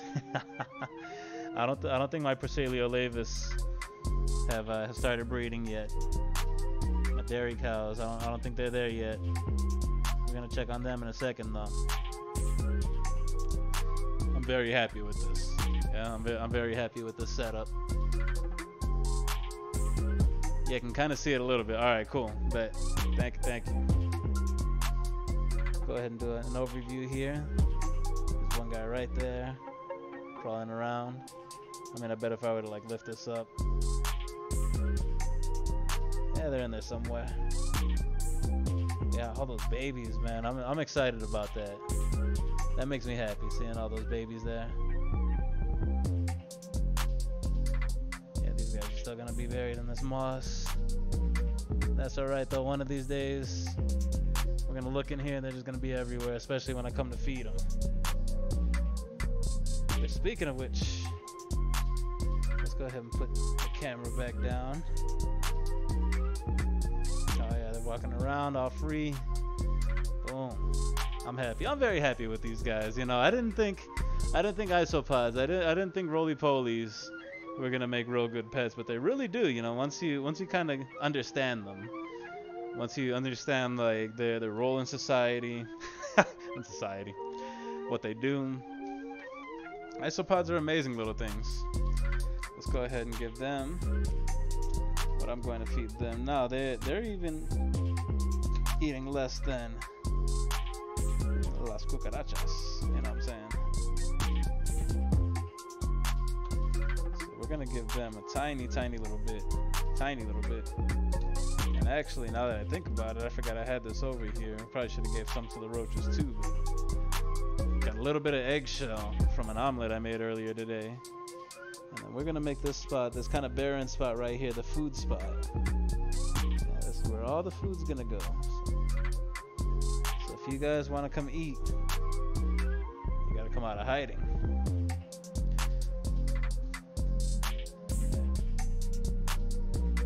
And then here we go, little bottle cap. Fill that up. Not even full. So that, I mean, they're probably not even gonna go through that in a couple of days. Why am I looking at? They're probably not even gonna go through that in a couple of days, which is really all you want to give them. No more than a couple of days, because like you could see already, in that other culture that I had. Now, granted, the ventilation wasn't nearly as good, but there was already mold forming. So you don't want that to happen. You don't want too much mold going on. There should be some springtails. I definitely put some springtails in the culture. I don't know if they took off. I may have to do it again, you know, because never really messed with springtails. All right, now we're going to spray. So what I've learned about isopods is that they're actually crustaceans. Didn't know that. So isopods are actually more closely related to like lobster and crab than they are like bugs. You know, which is really cool. It's really fascinating. And they actually have modified gills that they breathe out of.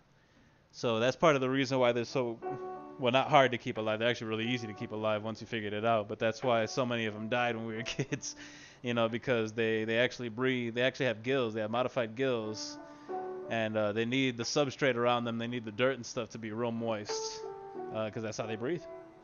Fascinating stuff, right? Fascinating. Love these little things. All right. We're gonna put you right up here, right next to the javanica. Now, in the next coming weeks, I plan on getting another one of these, the tall boys. I'm gonna put it over here, and hopefully get myself some G. ablanorgata or A. insignis, which are just different species of hissing cockroach. And I'll talk about them a little bit more as they come. Alright, so close this up.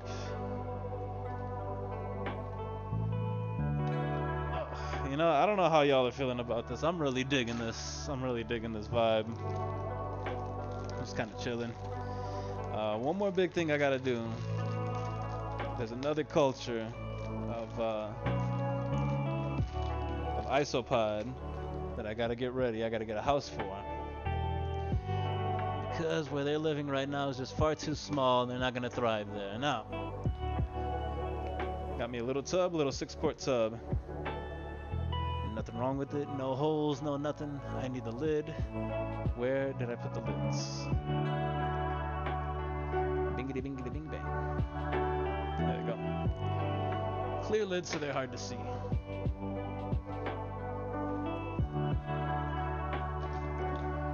Alright. It's not quite airtight, so they can breathe through that. That would be bad for hissing cockroaches, because the babies would get right out. However, we don't want this airtight. And in fact, for the species of isopod that I'm about to set this up for, you really kind of want a lot of ventilation, from what I understand. And this is how we go about it. Need to find one more thing. I didn't set any of this up. I was not prepared. Clearly.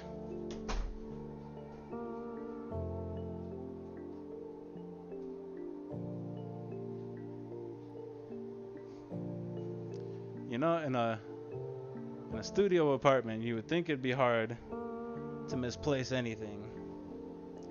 But here I am, looking for mesh net. Mesh net that's not even the right kind, I've learned. I need to get a different kind.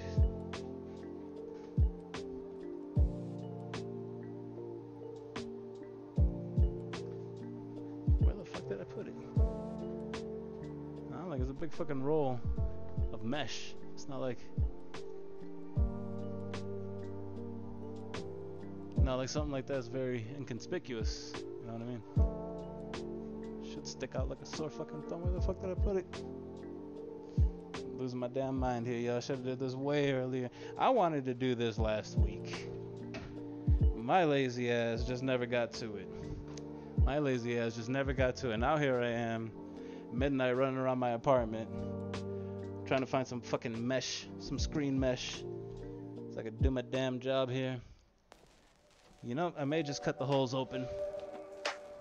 Worry about the mesh later.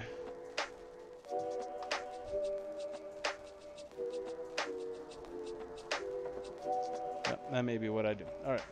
So what we're gonna do, now I need to find my drill bits. You know what? Next time I'll be way more prepared for this. No, I'm not. No, the fuck I'm not. I know I'm not. Talk all the shit I want. There we go. Oh yeah. I also got this. Picked this up in my local garden store. It's a Isaac says I like it, very interesting. Oh, badass! I'm glad.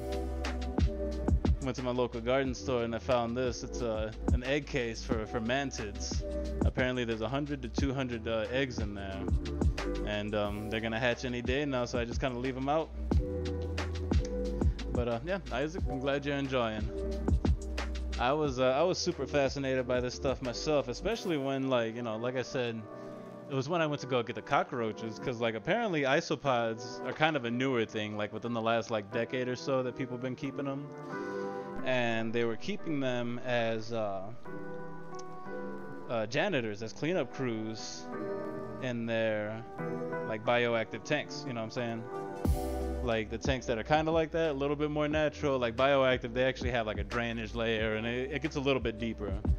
But they actually have springtails and certain isopods as cleanup crew. They'll clean up, like, you know, whatever food that like lizards and stuff don't eat. They can be food themselves, you know. So apparently they're really good for those kind of tanks. So people started keeping them that way. And then they started coming out with all those crazy colors, and they're like, hey, these things are actually kind of cool to keep as pets. So then people started keeping them as pets. Alright, so for now, I'm just gonna take a small drill head, make a bunch of small holes. Here we go. Just right along the side here. Nothing too accurate. Just drilling straight through.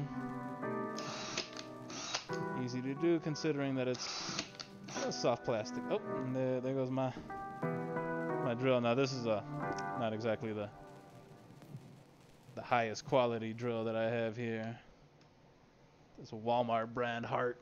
It's all right. It does its job, you know. I'm not doing anything heavy duty here, obviously. You know, and I've been able to drill holes, which is all I need to be able to do.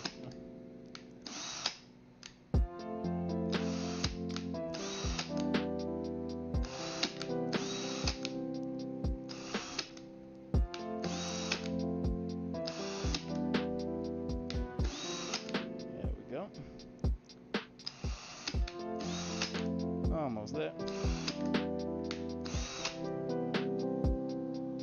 I think that's good. Let's go ahead and get rid of all that excess plastic there. Holes right along the side. Now, people for this kind of thing, they normally do like the big holes, and then they'll cover it with that mesh. Me, like for now, like I said, I'm not able to find the mesh. I just kind of need something. I'm just gonna kind of ghetto rig this for a second. This happened again.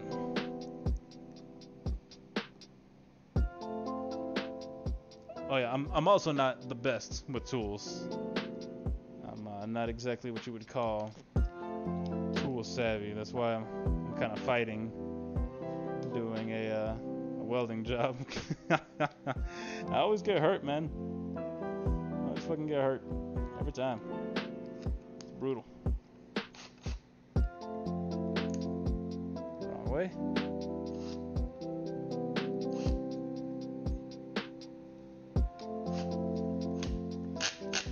Okay, there we go. That should be nice and tight now.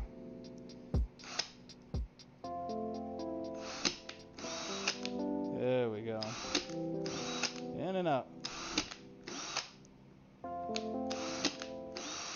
Just like your daddy at the brothel.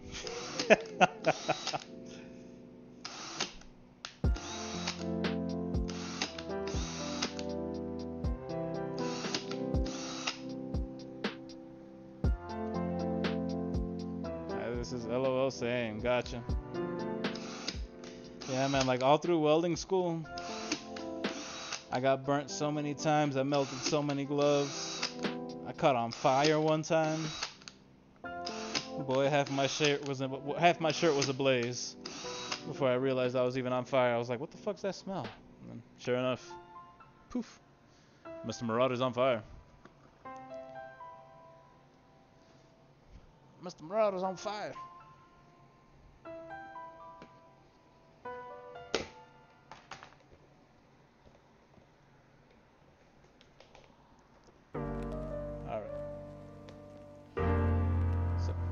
come to think of it, I really should do this mesh thing, because if I want to do these big holes in the side, I don't want to do it after I got the culture in here. And as I've said, the culture of the creatures that I'm going to be setting up for. Here it is. I fucking knew it was in the closet. Okay. So what I'm going to do now is I'm going to drill a couple of bigger holes. I think I'm going to go in the front. Yeah, right here in the front. I'm going to go with the 1-inchers. My hot glue gun is very hot right now. Very hot right now.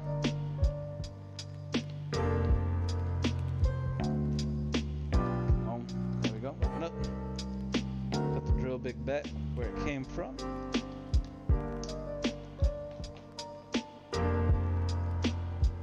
This is a big 1-inch. Oh, what the fuck is it called? A spade? Drill spade, I think it is. No, I don't think this thing was meant to hold this. I really don't. I think there's supposed to be some kind of attachment here, but because this is just, you know, plastic, shouldn't be an issue. Yeah, it wasn't last time. Let's give it a go. All right, so we're gonna put this right here, center-ish, and here we go, nice and slow. I love how this thing works. Ah. Beautiful. Check that out, huh? Oh man, I love this whole drill thing. I would just drill holes all day if I could. I don't know why. I love the fact, you know, when I was doing, like, you know, playing Warhammer and stuff like that, I always wondered, I was like, how do people get those holes? You know, like those holes that they put their miniatures in, like, so perfectly, you know? Slow it down now, slow it down a little bit. There we go. Clean it out. There we go. Clean out that hole.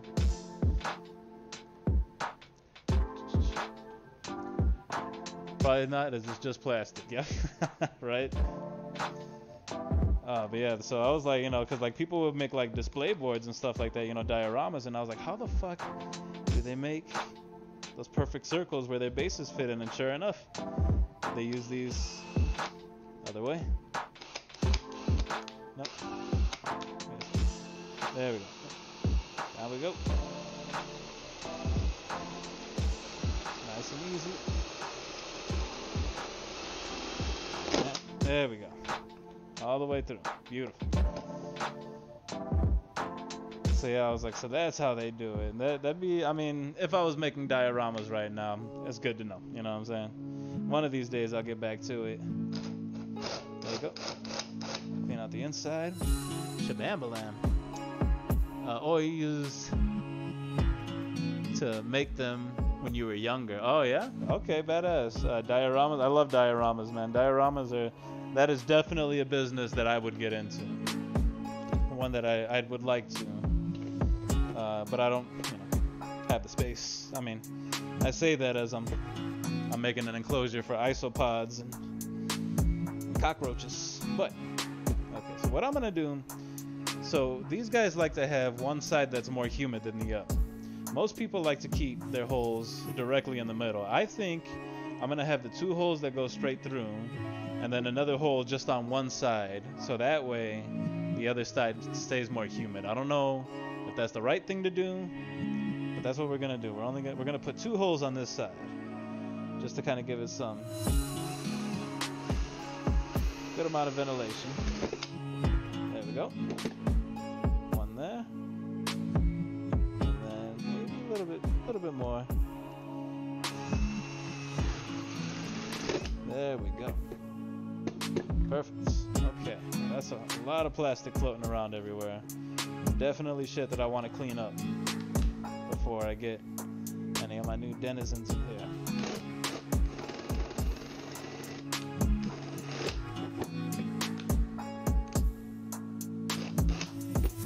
Alright. Clean all that shit up.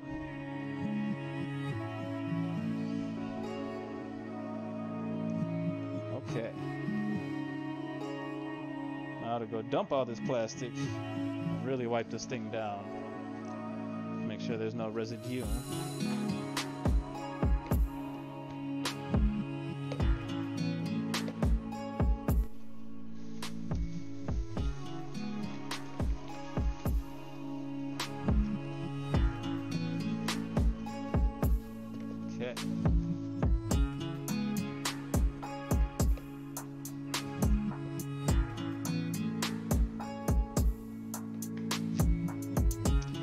I'm just thinking. I hope I have enough dirt for this. If not, I'm just gonna have to go get some more tomorrow. Add it in there, you know, afterward. But let's not think about that right now. Let's think about what we're doing here. Okay, so I think what I'm gonna do, because I don't have that cloth. They said you're supposed to use like a cheesecloth. It wasn't exactly a cheesecloth or anything like that. I don't know exactly what it is, but I think I'm gonna take this mesh here and I'm gonna put a screen over top of it here. And then I'm gonna take some of this sponge. I'm gonna cut out a little 1-inch circle, put it on the inside, glue it on the inside there. And hopefully there should be a good amount of ventilation. At least, you know, hopefully it's enough. And hopefully they can breathe through the sponge. I don't see why they wouldn't be able to breathe through the sponge. But you know, stranger things have happened. Stranger things have happened indeed. Just gotta cut a couple hunks off of this. Nothing too precise, nothing too particular. We're just cutting mesh.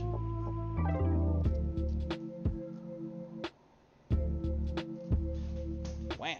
Okay, do not knock down my hot glue gun. That could be bad for everybody. Could be bad for everybody. For the small holes, can you use a soldering iron to cut down on the shards? To smaller holes, you really need to turn husk. Yeah, and actually that is one of the ways they talked about how to make the holes. Was using a soldering iron. The only issue is that like the melting can be wonky and it leaves residue, something like that. But yeah, absolutely, people. There's tons of different ways. This is one of those things that there's really no right way to do it. It's just, you know, people have been in the hobby for years and they've been making similar enclosures, not for the same creatures, you know, but they've been doing this, and like, you know, that's just kind of how they did it, yada yada yada. But you know that old saying, there's more than one way to skin a cat, right?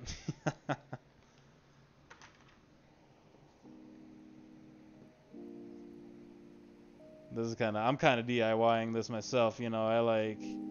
I know the bits of information that I do know, and like I said, I know the little bit about this species in particular that I'm setting up for, and actually, it's called Armadillium. It's an Armadillium type species, which those are the roly-poly types that can ball up. So those are the kinds that, you know, we're more used to seeing when we like flip rocks and stuff.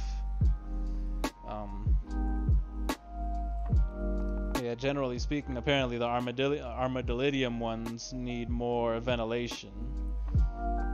They need more options. Whereas the non-Armadillium ones, they tend to do better. Like they're alright with it not being so ventilated, you know.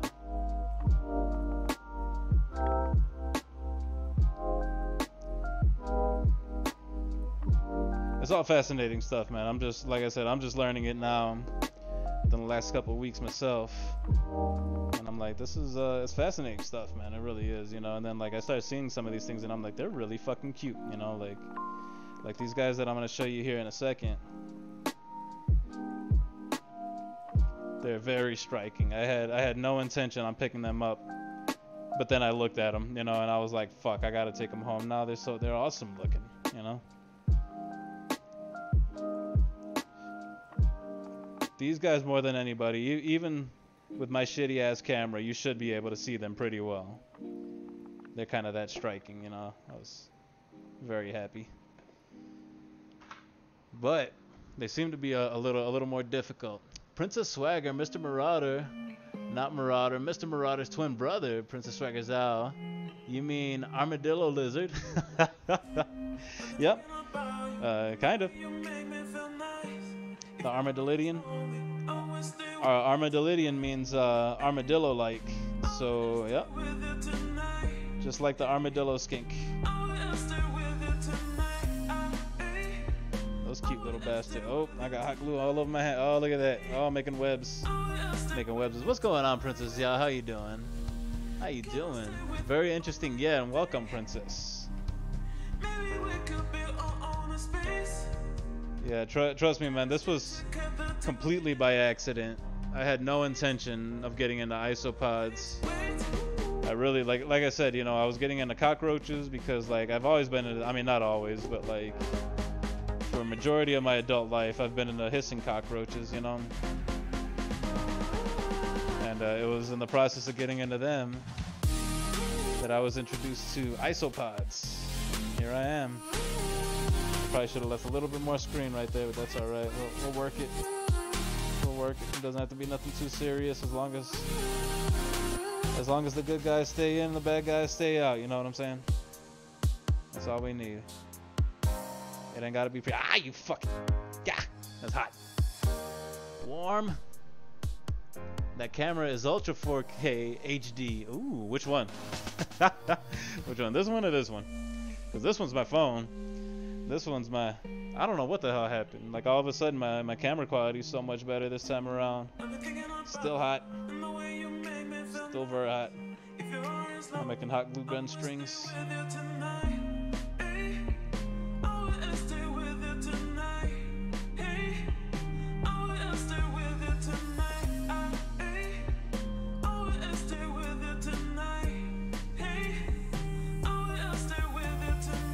I found out with these isopods, I'm definitely gonna have to like pace myself because there's a few species that I want, and I'm like, oh man, I don't want my shit to be all like, you know, just isopods everywhere. You know, there's people who regularly get like in the dozens, you know, 20, 30 species at a time.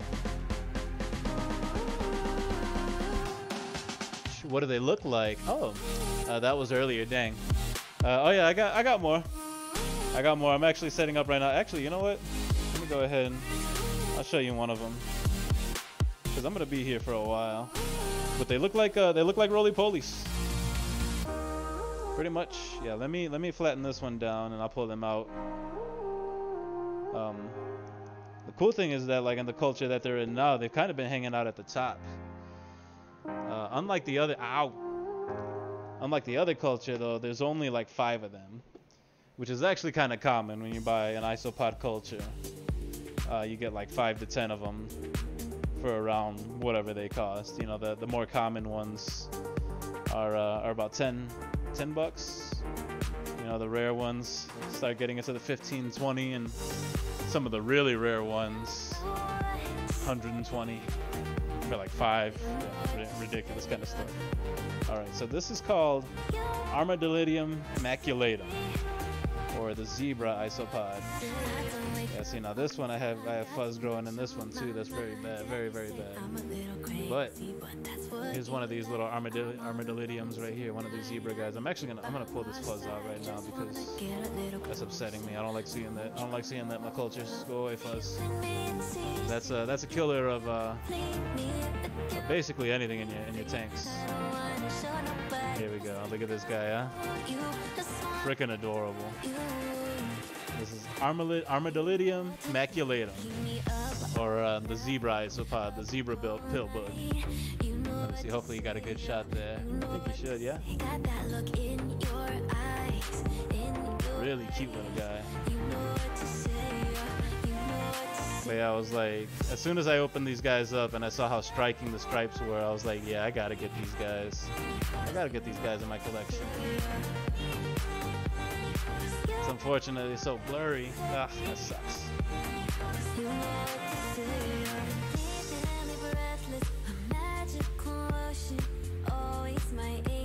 I mean, that was for Princess and nice. There you go. Go ahead and drop down. Now he doesn't want to get off my finger. Come on, big guy. Come on. Oh my gosh, it's really cute. I know, right? You should like look up close-ups of these guys. They have adorable faces. You wouldn't think they would, but they really do. Yeah, look at them crawling around in there. And then pretty soon, apparently, there's supposed to be a shit ton of them. You know, as they breed. That's what I'm setting this all up for. You know, the other guys, I got them in the nicer cage, in the nicer tank, because they're already breeding. They're already having a bunch of babies. These guys right here, they're still struggling. So I'm hoping this right here will change that. You know, giving them a nice brooding chamber. I was pretty pleasantly surprised when I first opened them up. I had only seen 3, and I was pretty upset about that. But then, like, when I opened it up today, I saw that there were 5 at least, and I was like, okay, that's, I mean, not much better, you know, not much better, not much better, but better. But yeah, Shauna, you should look these guys up. There are hundreds and hundreds of species and morphs. Some really, really cute ones. Like, I want to look up rubber ducky isopods. I wish I knew how to do this stuff on the fly and like look it up and put it up on screen for you. But the rubber ducky isopod, you will fall in love. Rubber duckies and panda kings. I'm like, those are 2. I think those are 2 that I definitely want in my collection. Thank you for showing them again. Oh yeah, of course. Not a problem. Anytime. I will talk about after today. I'm gonna let them chill for about 2 or 3 weeks. Let them kind of, you know, reproduce and stuff like that. Kind of leave them alone, you know, just kind of feed them, go in there, give them the food that they need. All right, now made a couple little small squares, and just not really like mess with them, you know. That's kind of what I did with my with the hissers that I just took care of. I left them alone for about 3 weeks. And I'm now realizing that a lot of them were a lot younger than I realized. And I believe I have a lot more males than I thought I did. Which I'm going to have to rectify that somehow. I'm going to have to like give some away as pets or I don't know, something. Alright, let's do this. Let's get this square up here.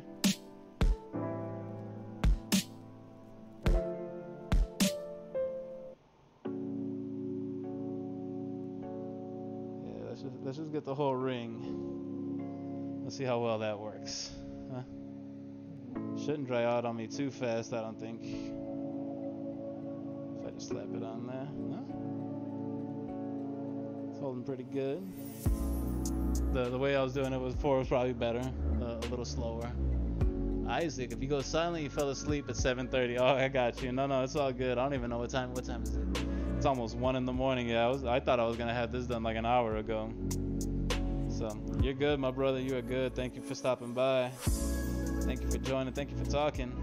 For letting me talk about my newest passion, my bugs, my bug buddies, my bug friends. Oh yeah, that was definitely a bad idea. Trying to do it all in one go. That was definitely a bad idea.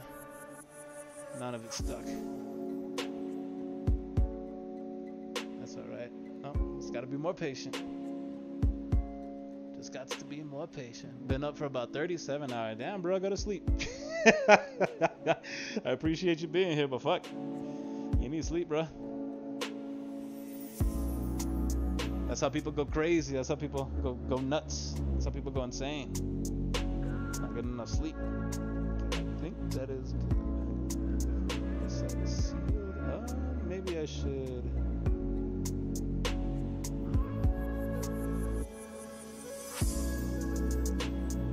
Do this down. This is kind of fun. It's all like arts and craftsy, you know. But for bugs, the reason something's gonna live in here, you know. Ow! I put my finger right in that. That was a bad idea. Did not mean to do that at all. That sucked. Isaac, yeah. You know it's true though, Isaac. Funny but true. Made your crested gecko cages out of those bins. Oh. Oh, I didn't know you had crested geckos, Sean. I love crested geckos. I've been thinking about getting one. What I'm doing right now is that I'm setting this up. I think 3 of these shelves are going to be bugs. It's going to be set up similar to this. And then I'm going to have one, because I think I could fit a 20-gallon tank. I'm going to have one 20-gallon tank and then something big.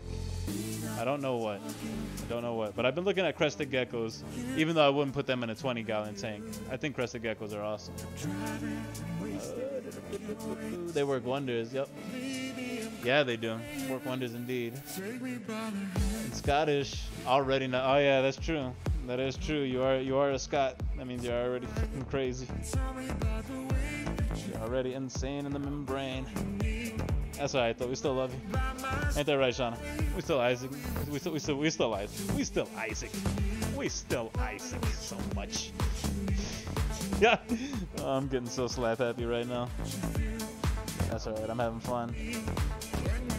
I'm having fun, and I think I'm gonna skip the sponge stage for now, just because I need to be done with this.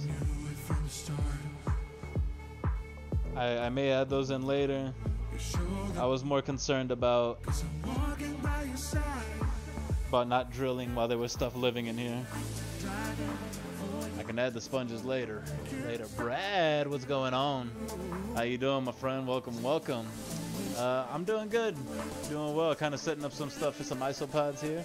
Having a good time. You did. Your baby girl passed away too. Oh, I'm sorry to hear that. That sucks. You know, I had one crested gecko. It didn't last very long, and it's devastating. You know, it's always devastating when that happens. Those animals, you know, even though they're not like a dog or a cat, you know, they don't like show you that kind of affection. You know, deep down they care. You know, like in their own gecko-y, eyelidless, licking their eyeball type way. You know what I mean? They're part of the family. You know what I'm saying? Like you take them out, like even these little fuckers back here, these cute little like isopods, and the fucking cockroaches I got back there. You know, I mean, like you build a bond with them. You know what I'm saying? Doesn't matter what they are. And you had a jungle for her in one of those cages. You got the fake flowers and stuff, and it was pretty dang awesome. That's awesome. I love hearing that. I would love to do that. Actually, you know what I want? I want one of these bad boys right here. I want one of them, the Jackson chameleons. Yeah, I was looking at them today. I was like, maybe. But there's so many of these animals that I'm like, oh, I love them all. You know, which one's right for me? And that's kind of it. You know, it's like, which animal's right for you? Which one really fits your lifestyle? You know what I'm saying? Like, I really want a Tegu. I was like, Tegu looks so awesome. They look like so much fun. They're basically like scaly bulldogs. Like that would be so awesome to have to just walk around, you know, take them to the park, put a little harness on them, shit like that. But you need a lot of space for that. And like honestly, like not only do you need a lot of space, but like for the same reasons that I don't have a dog, I just don't have the time, or you know, the to commit to that kind of an animal that needs that kind of attention, you know.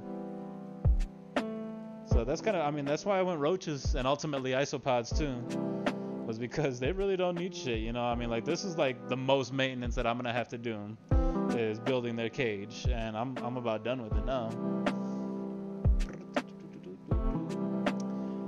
You love your lizards? Yeah, me too. You know, heart reptiles all day.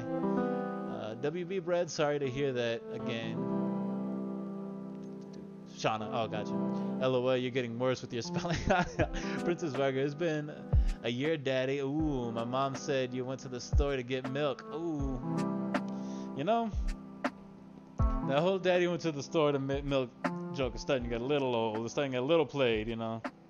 A little played. It's like I hear it a lot. I'm like, Daddy's got to come back sometime, you know what I'm saying? All right, I think we're done. In fact, I know we're done because I don't feel like doing it anymore.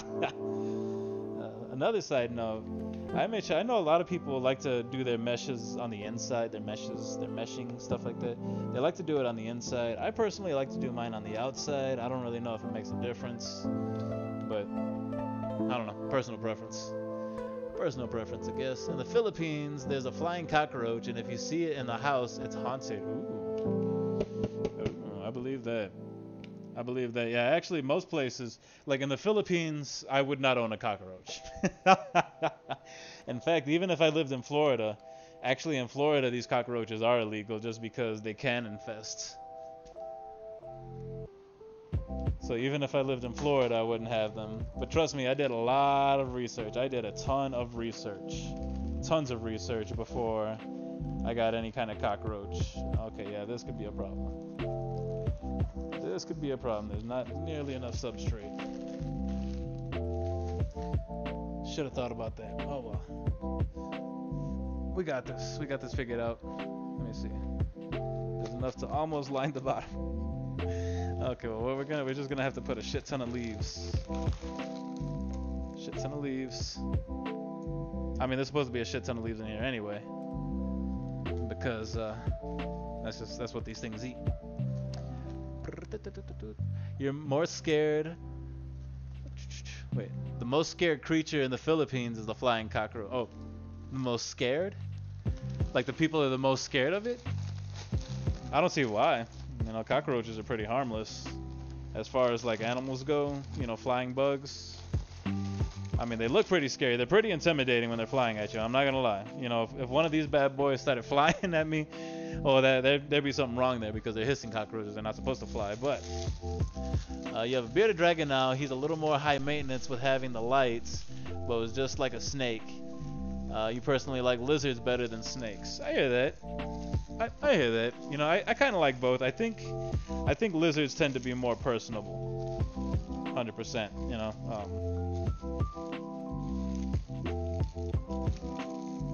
Yeah, I think I'd be more of a lizard than a snake guy. I also like the more varied diet. You know, something about feeding a rodent and like, not that I'm against it. You know, nature is nature. You know, you got to kill the rat to feed the snake. But like, for me, I have a hard time killing the rodent. You know what I'm saying? Like, if I can't kill the rodent myself, and I always do either pre-killed or frozen, which I prefer frozen. But if pre-killed, you know, I would rather kill it myself. And like, I always struggle doing that. And I'm like, if I can't do that, if I can't prepare my foods or my snake's food, then like, I probably shouldn't be owning the snake. You know what I mean? So that's one of the reasons why I stay away from snakes. I love them. Don't get me wrong. They're beautiful creatures. But you know, because I'd have a hard time killing a mouse, killing a rat. Okay, so this is kind of a pathetic amount of substrate here, and I'm definitely gonna have to rectify this tomorrow. I'm sorry, my little zebra dudes. You're gonna have to learn to live with this.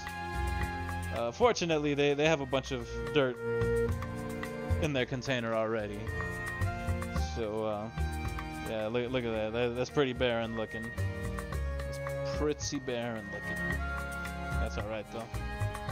I didn't realize I was going to use so much in the other two enclosures.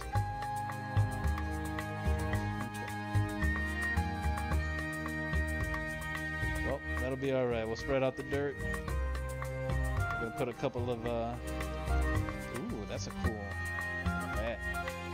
That's a cool piece. Whatever the hell it is. Put some of those in there. Put some of the cork bark. They love cork bark. We're going to leave this one intact too.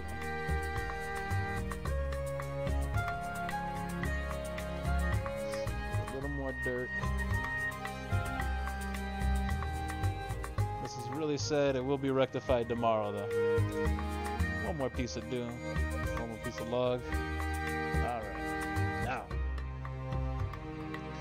let's get you... You know what? We're going to take the log out. We're going to put the pine cone in there. Because why the fuck not? Because why the fuck not? Oh, here we go.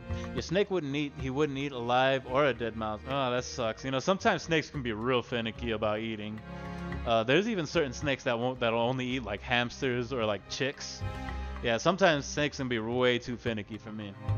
Isaac says, you tried to run a stream earlier and all you got was really bad artifacting. That's the part you're struggling to fix, but it's the sort of video game that was on YouTube. Artifacting. What does that mean, artifacting? Is that like the delay time or something like that? I'm not sure. I'm not sure exactly. Shauna, he ended up dying, but he was a rescue, and I think his previous owner didn't take good care of him. Yeah, yeah, that's the kind of thing too with those creatures, is that like they can be sensitive, you know, like people see snakes and they're like, oh, so vicious, so violent, you know, they're built to kill, and yeah, you know, maybe they were built for that kind of. What the fuck am I listening to? Where the hell did this music come from? You know, they may be like silent assassins, you know what I mean, but like they're living creatures, you know. They're living animals, just like me and you. Alright, put you away. And actually, snakes tend to be pretty sensitive living animals. But I'm sorry to hear that. Sorry you had that poor experience with your snake. Okay. Open this back up. Now we're gonna take the old food out. I only see one piece of squash there. Alright. So we're gonna put that here. Really wish I had more dirt. I feel really bad, sorry guys, but you know, I think you would rather have less dirt in this bigger enclosure, huh? How about that? How about that, huh? Or is that just what I'm telling myself to make myself feel better?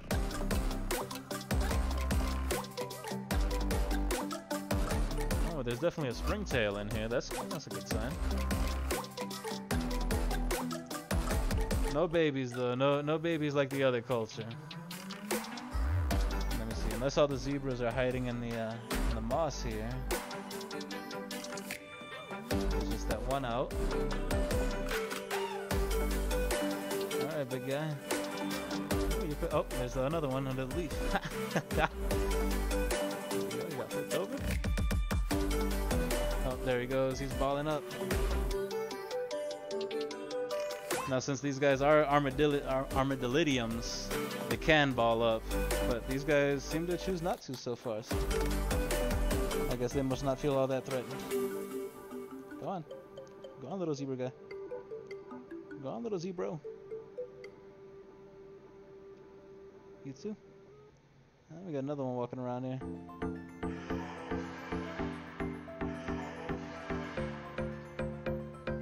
I don't want to just like dump all the dirt on top of you. So.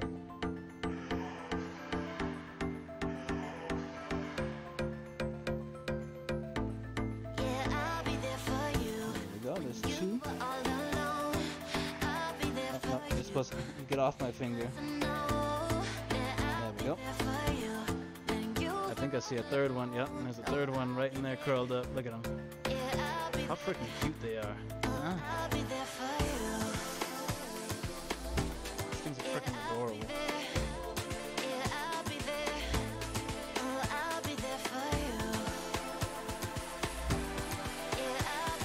Sorry, I was checking my cameras and stuff. Still messing up with this display, this current thing, but I don't know, I'm kind of digging it, you know. I'm kind of digging this whole taking care of my animals on stream, talking to my friends. Come on, big guy, out you go. There you go, Geronimo. Alright, slowly pick out the rest of this dirt. See if I can see. I know I saw, like I said, at least 5 of them. When I checked this one, there's another one. Yeah, this one's alive too, so there's 4. These guys seem small too. I think these guys are really tiny. I think they may be young. From what I hear, they don't have to be full grown to start breeding this particular species. So maybe I'll have some luck with that. You know, now that I got this nicer setup for them, just a bit. Got another one.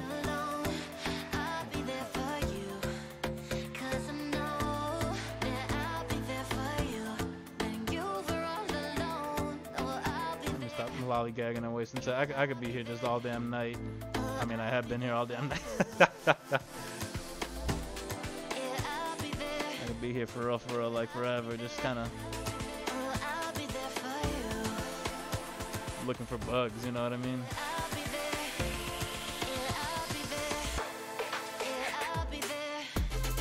Alright, well, I definitely transferred at least 4. Like I said, I know I saw 5 of them in here, but still no babies. I'm not seeing any little movements. I'm seeing some springtails that I put in there, which that's good. If you watch the vid, you'll see it's just like clean the block, etc.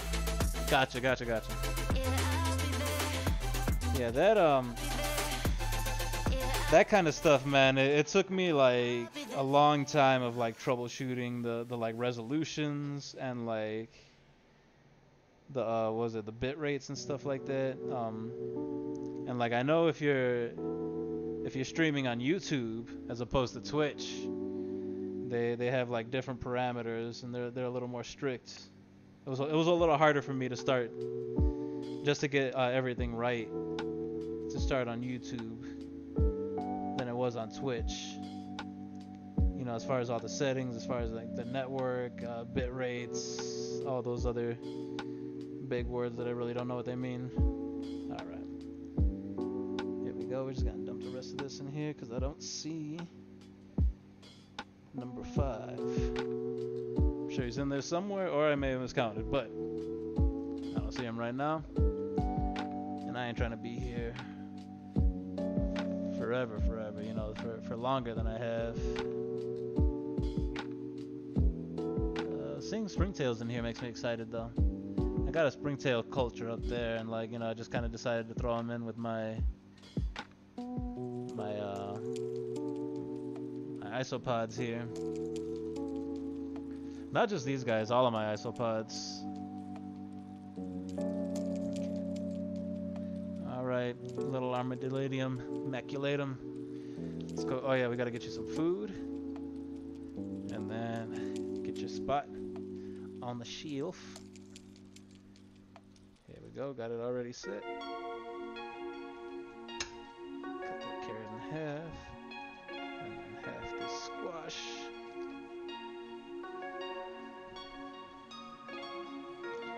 Alright, we're gonna make this side the non-humid side. This is the food side. Alright. Oh look, we got a couple takers on the log already. One of these days I'm gonna pick up this little log right here and it's just gonna be covered in these little guys. That'll be awesome. That'll be awesome. Put you there. And then we're gonna take a little bottle cap, a little beer cap. And then dump some of this in. There we go, just a little bit of protein. Spray bottle. Make it nice and moist.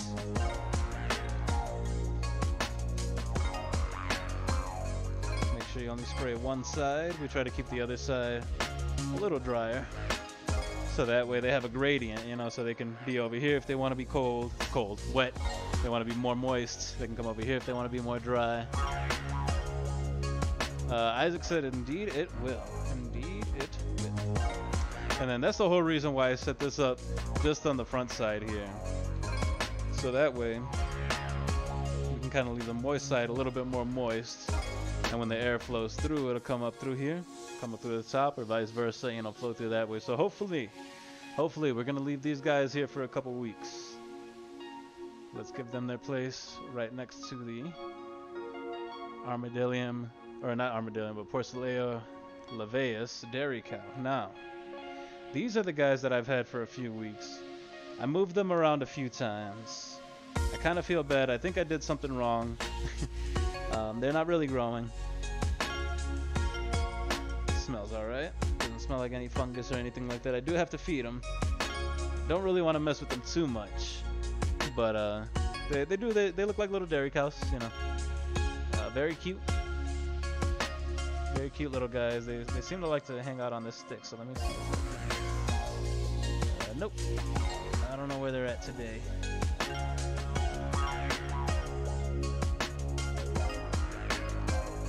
But, you know, the substrate's feeling awfully dry. So I'm going to spray the mess out of it. Get the food out of here. But yeah, these guys I really haven't had much luck with. They were the first ones that I was kind of like coerced into getting. And they're kind of what got my my interest in them. You know, when I actually saw a few of them walking around, I was like, these guys are kind of cute. I started doing research, but I haven't had much luck. There's actually 2 or 3 different cultures in here that I've tried to add just to kind of get more numbers, and I don't know, just doesn't seem to be sticking. There was one day that I put a piece of mango in here, and like that was a terrible mistake because the next day it was just the whole box was covered in fuzz. I had to clean the whole thing out. It was bad. That's kind of another thing too, is that I have been messing with them a lot, you know, and you're really not supposed to. You're supposed to kind of leave them alone. I've just, you know, I want to make sure they're doing well. But it's kind of counterintuitive, you know. The more you mess with them, the more you check on them, the worse they're gonna be doing. So gotta put myself in check, you know. Chip, chop. Okay, so we're gonna put these 2 halves in there. Take this carrot. Take 2 pieces of carrot. A little bit of eggshell. We're gonna put a little bit of eggshell into the maculatums as well, because we forgot to do that. Break up the eggshell there. That's a lot of eggshell. Just put 1 and 1. Alright, come on, maculatum. Little zebras. Press up some eggshell in there for you. It's a good source of calcium for them if they feel like chewing on it, you know. I personally wouldn't. I don't like chewing on eggshell. I don't know if you guys have ever had eggshell accidentally in your eggs. It's not pleasant. It's one of the more least pleasant experiences, I believe. Let me see. Oh yeah. Okay, so we got a few over here. Yeah, beautiful. Okay, so it looks like they're doing not too bad. It looks like these guys may not be doing too bad. As you can see, they're kind of like pale looking, and they have those like those black dairy cow spots. Oh, there was a little one in there too, so that means maybe they are having babies. Okay, so maybe we are doing good, you know. Maybe we're doing better than I thought. Cute fucking things, man. I didn't expect them to snatch me up the way they did, but now I'm like, you know, I may be hooked. I may be hooked. Now this Tupperware right here doesn't really have much in the way of ventilation, just the top and the side here. But I am gonna leave this one alone because from what I understand, the Porceleo Laveus dairy cows seem to like it a little bit more humid. So here we go. There's my collection. Huh? What do we think? Huh? Huh? What do we think, y'all? Let me go ahead and take this camera. Turn this on. Get you a good look at what's going on, huh? Hang on. Because I know this could be weird. This could be weird. Yeah, because now it's all. Is this the right way? Or is this upside down? Show me. Show me.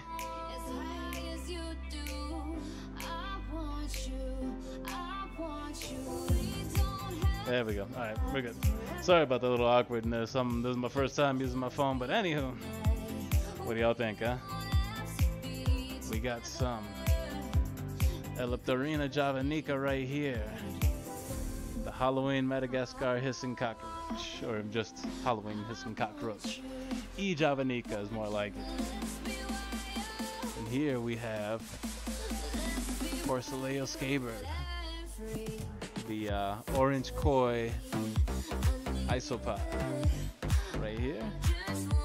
This would be Armadillium maculatum of the zebra isopod, and then we have Porceleo laveus, the dairy cow. Not too shabby of a start. Not too shabby of a start, huh? We also have one more thing I gotta take care of that I just remembered, because I was like, You like it, man. Very interesting. Well, thank you. Thank you, thank you, thank you. Let me see. Still fucking with this camera here. Making sure we can see everything because I still have to get out my rescues. I still have to clean them out.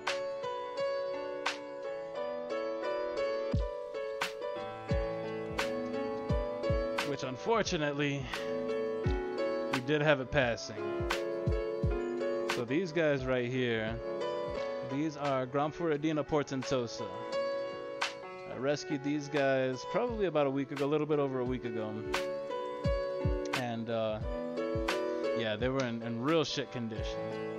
Real shit condition. Night Hun, take care. All right, Shauna, thank you so much for stopping by. Greatly appreciate you. Now these guys right here, because we had one recently pass away, I decided that we're gonna leave them in this isolation tank. That's why this tank looks a little bit different. That's why it's off to the side. There's a couple things I gotta do to it. But first, where are they?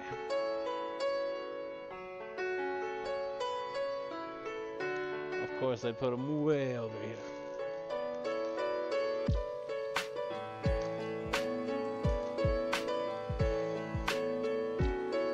I've decided to work with these guys last, and I decided to use gloves because I'm not exactly sure what's going on in there.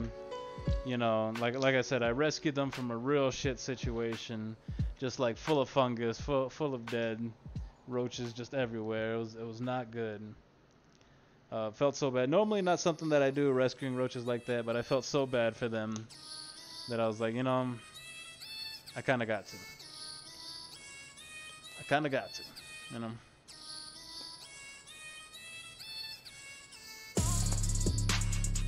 So what we're gonna be doing for these guys, we're just gonna put them. Come on, as soon as I can get my glove on, there we go. Gotta protect myself. Don't know what kind of fungal diseases they have. Could be spreading something. You never know. Okay.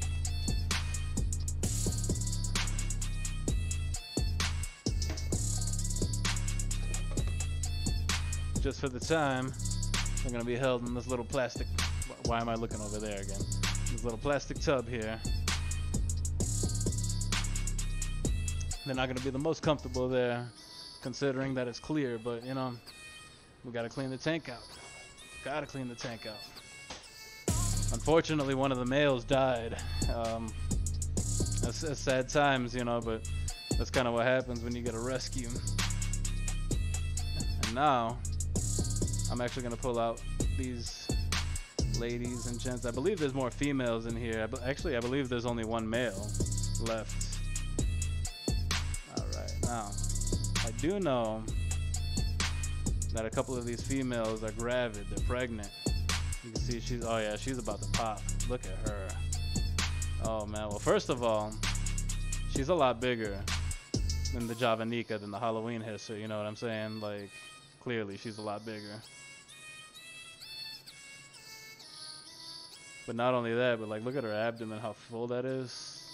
You know, I saw one of them sticking their uthekas out, their egg sacs. They do that to kind of like let the egg sac get air and stuff like that. I saw them sticking it out, and I was like, okay, you know, I mean, that's a good sign, bad sign. I don't really know, because I'm like, I don't know what I'm gonna do with these guys. You see, like this one, she's in kind of rough shape. I mean, she's probably in the better shape of most of them, but she's in kind of rough shape, you know. But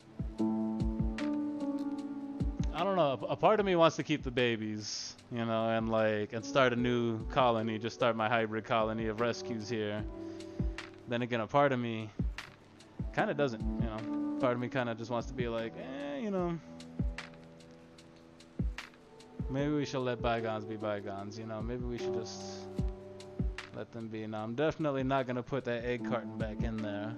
I got a couple toilet paper rolls we're going to be using. That egg carton's got to go. It came with the other guy, the deceased. Okay, we got a couple more big females here, really big, Wow, look at that monster of a female here. Now, it could also be that I'm just kind of used to the Ellipterina javanica.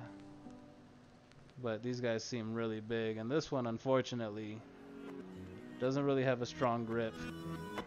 She is missing like most of her feet, most of her grabbers. But I think she may be on her last legs, you know, considering how big she is and how kind of weak her grasp is. But, you know, she'll live the rest of her life here with us. Go ahead, girl. Come on out. Alright, now here we got another female. This one has a stunted antennae.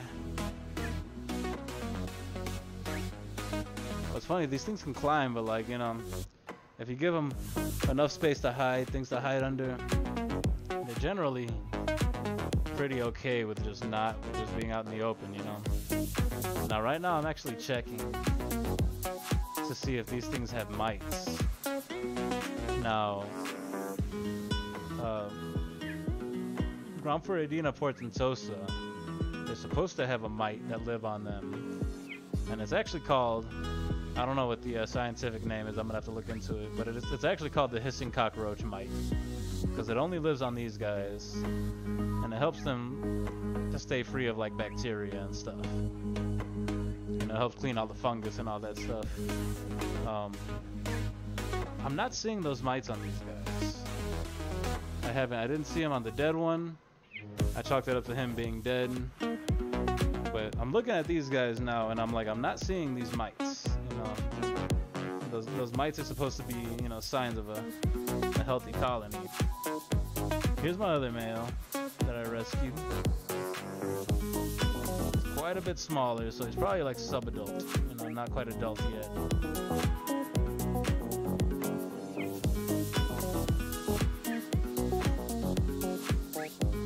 Yeah, you know, again, no mites. I'm not seeing them, but I mean, look at these bad boys. Then this is kind of a small one. Pretty creatures, though, right? I mean, look at him. This is the male. You can tell because he has those big horns. There's actually a couple other different ways to tell them. You can tell because he's got the big fuzzy antennas compared to the ladies. The ladies kind of have the long, slender ones. Sup, Mr. Marauder? Sup, Abdullah? How you doing? How you doing? How you doing? There's also a way to tell from underneath in the abdomen. I don't want to get into all that. You know, I may make a video later that kind of explains all that. Go on, get off. All right. Come on, big girl. We got another big girl right here.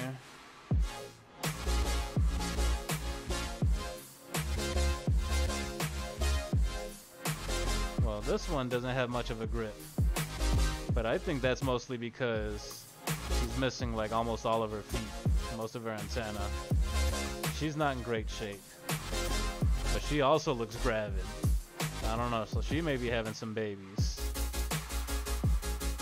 Which, that, I don't know if that's going to be the greatest idea for her to be having babies. You know, considering how weak her grasp is. Alright, we got a couple more ladies. Alright, so this is a really pretty colored brown one. I've never even seen a hissing cockroach like this type of like yellowish pale brown, even the pronotum. So I'm like, it would be really cool if she had babies that were kind of that color. But as you can tell, she's kind of loosey with the grip, you know. And again, no mites.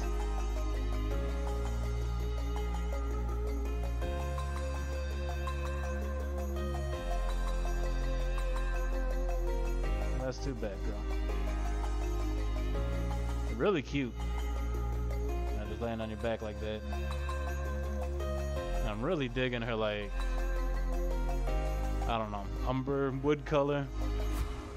You know, it would be cool if she had babies, but again, she's kind of another one who's moving slow. Doesn't have a great grasp, you know. Alright, lady, I believe you're the last one. Okay, you're a fighter, huh? This one's kind of running from me, kind of giving me a fight. There we go. Hey there, lady. All right, this is a young female. She's got a really pretty, like, dark mahogany almost color. So, you know, all these guys, I don't know if it's because I'm wearing these gloves, but most of them don't seem to have a very good grip. You know, and look at that. She's just kind of letting me hold her upside down. I've never seen this before. Cockroaches aren't supposed to let you just hold them on their backs like this. Come on now. Come on now, girl. What are you doing? What are you doing? You just gave up, huh? Well, that's why she's a rescue.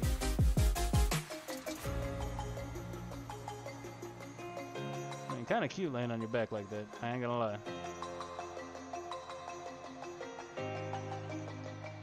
It's too bad that means you're dying, though.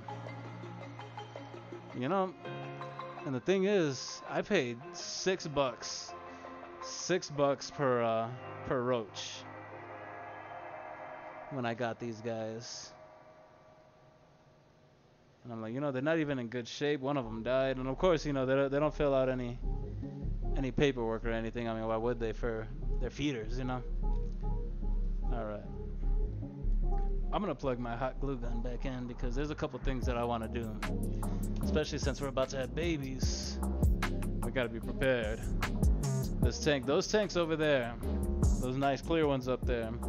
Maybe even I mean, these not so great because they're not airtight quite, but that would be even better than this bad boy right here. This bad boy has so many holes, so many little escape holes for the babies. That's probably one of the biggest downsides of having these guys as pets. Are the babies. You know, if you have a male and female, even just a pair, you're gonna have babies. You know, and the babies can be quite mischievous, to say the least. You know, so what I'm gonna do, I think I'm just gonna make a gasket. Yeah, I think I'm just gonna use this hot glue gun.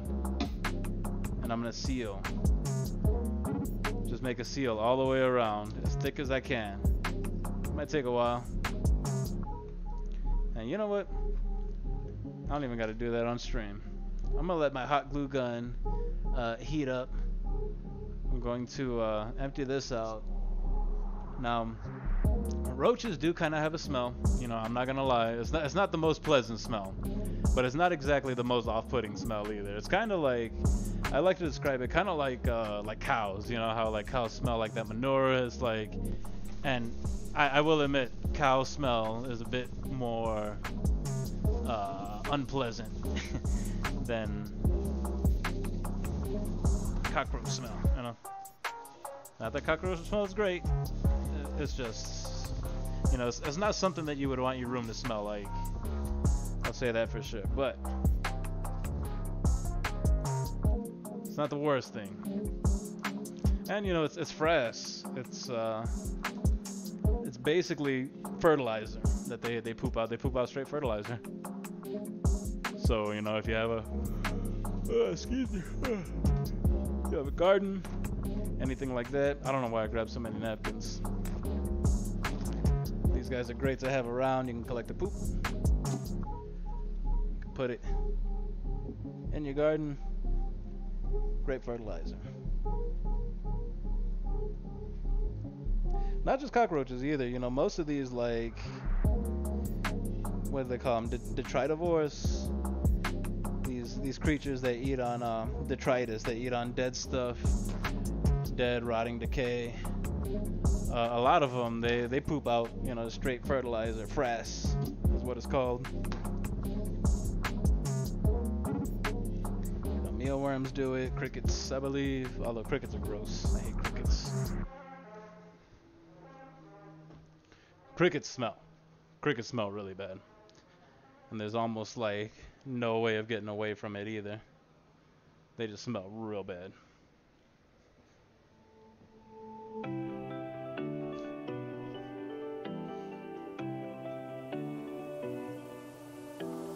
Going through changes, I say. Alright, so since that egg carton's not coming back with them, I got a bunch of clean paper tubes. we're just gonna shove in there. Looking forever. I'm breaking Actually, these longer ones, tight. go and cut them down to size. I know you're making me better. It's too late for saying goodbye. So don't think twice. There we go. No, I'm on it. Just gonna throw those in there. Feels right, the future's calling. So take a deep breath, one and done. Not how I would like to have Twice. a display case for my roaches, but this is pretty nice for a isolation tank. To be honest, all animals smell. That's what you have to deal with to keep them. That's true. That's true.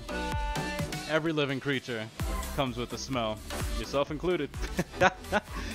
Yourself included. Don't think that you are excluded from that, my friends. You are also come with a smell.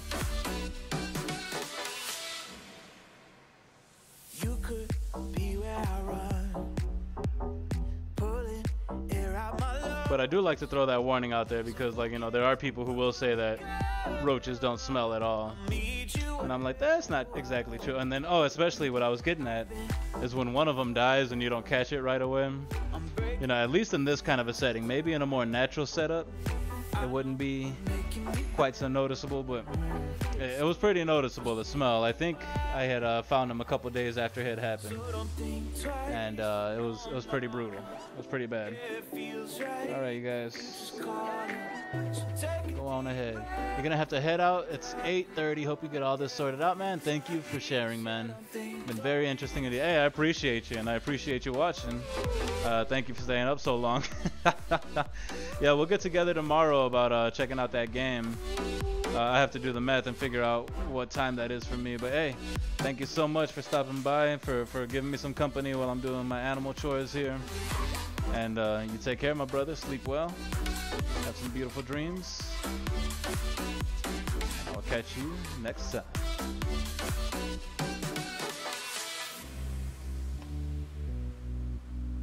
All right. Come on. Y'all need to come off. All y'all need to come off.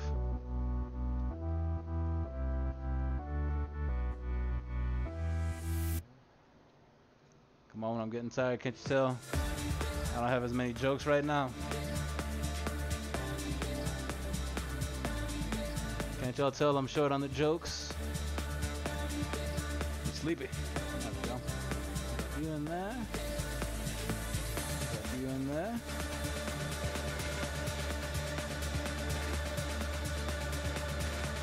I mean, I'll just rip this freaking egg carton. I don't give a damn. I'll do it.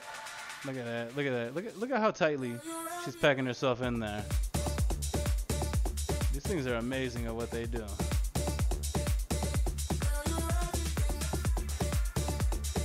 I'm digging this music. Whatever this music is, this is what I need when I do this from now on. Let's go, cucarachas. Huh? There we go. One more. Let's go.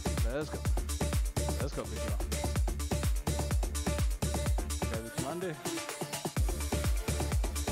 so you don't really want to like pull up on them or anything. You could hurt them, you know.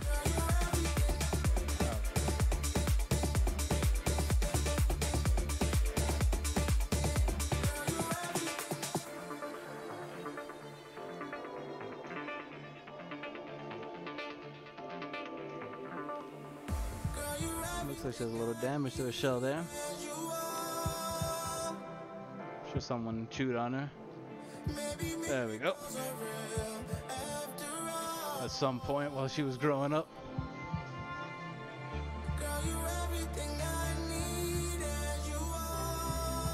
Okay.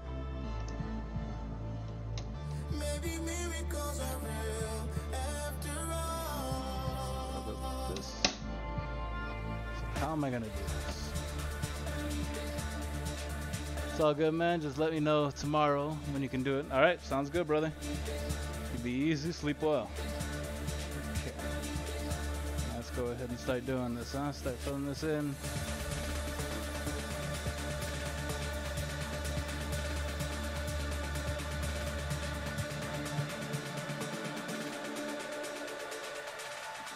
There we go. Come to think of it, Roaches probably shouldn't have been in here as I was doing this. That's alright. Lesson learned, right?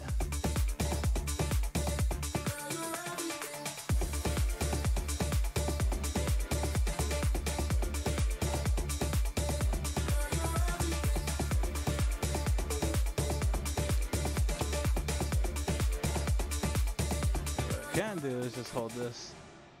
Bam, right there. Alright, let that glue kind of settle. Cool off a little bit.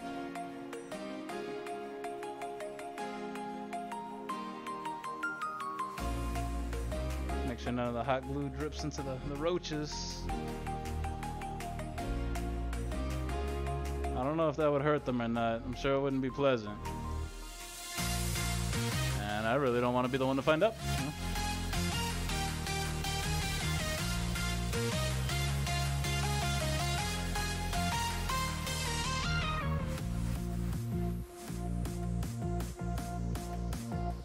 Let's cover that.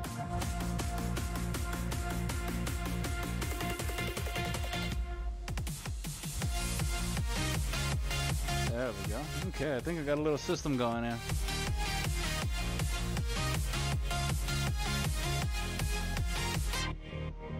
All I gotta do is fill up all these holes. We'll be good to go.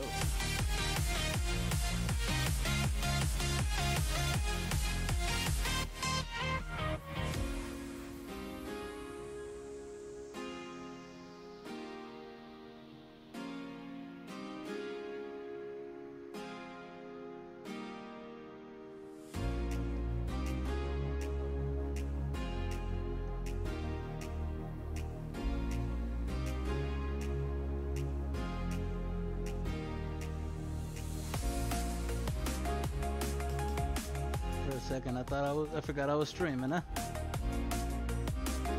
Yeah, I'm so focused on what I'm doing. Trying to nymph-proof this.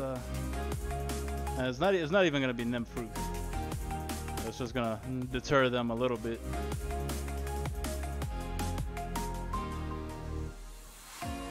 Ow!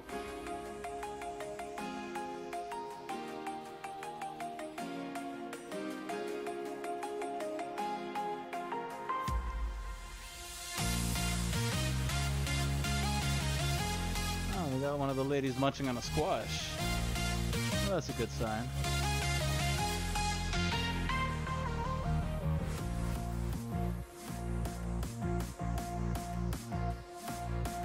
Even as I'm sitting here doing construction, she's sitting there eating. That means she's comfortable enough to do that, you know? It's a very good sign.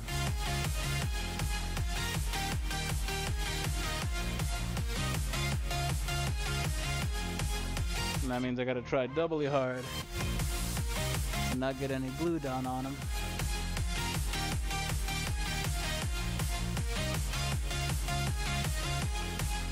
This isn't working quite as easily as I thought it would, but it's getting there. You know? Work in progress.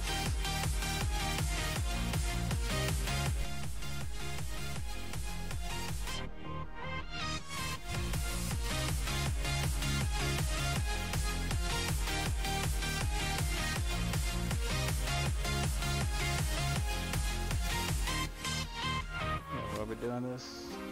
There she goes, munching away on that squash. Very voracious eater these things are. Love their food. I mean, clearly, even after me throwing them around and like actively being on top of them while working on the cage, she's eating squash, you know. It's not like I let him go hungry. Oh, that's not good.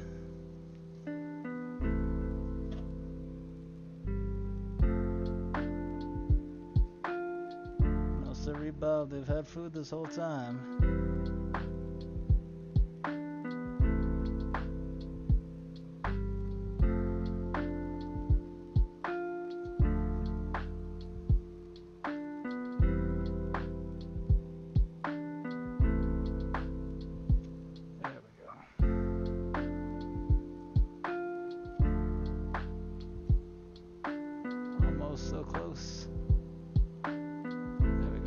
got it. No, a small hunk did fall in here. A small hunk of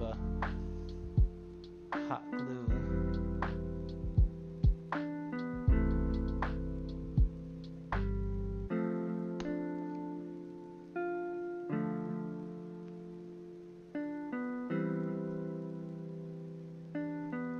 Okay, well, you know what? That's just gonna have to stay there for now. I doubt the roaches are gonna try to nibble on it, considering how unappetizing it is. I would assume. But you know, if they really wanted to munch on some hot glue, they are more than welcome to. Now, that fits in really tight.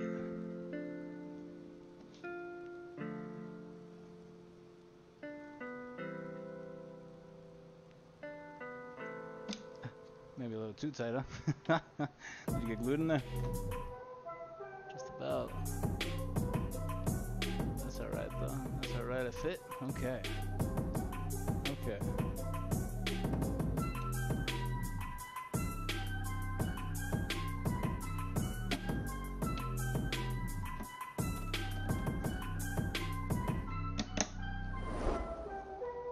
Okay, so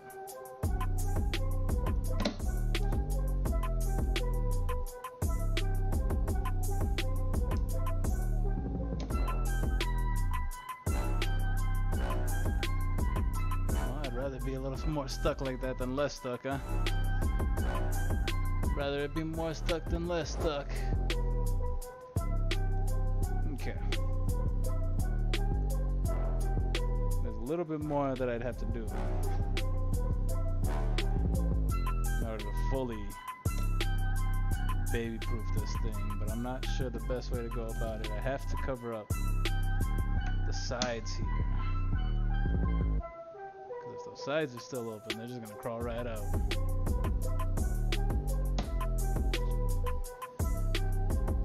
But that may be a problem for another day. Yeah, I think it is. I think it's time for me to get to Betty by. It's well past my bedtime. So let's go ahead and unplug this before I forget. I'll just have to clean all this shit up in the morning. Hey man, thank y'all so much for stopping by, hanging out with me. Me and my Rad Roaches here. They set up their new enclosures. Finally getting the collection going, you know what I'm saying?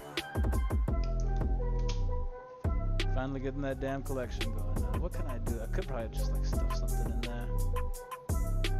I don't know. Looking at baby soon. I have to figure something out.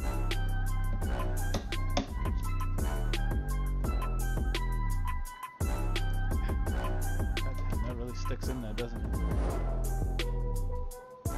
That's okay. I'm gonna have to figure this out. Oh well.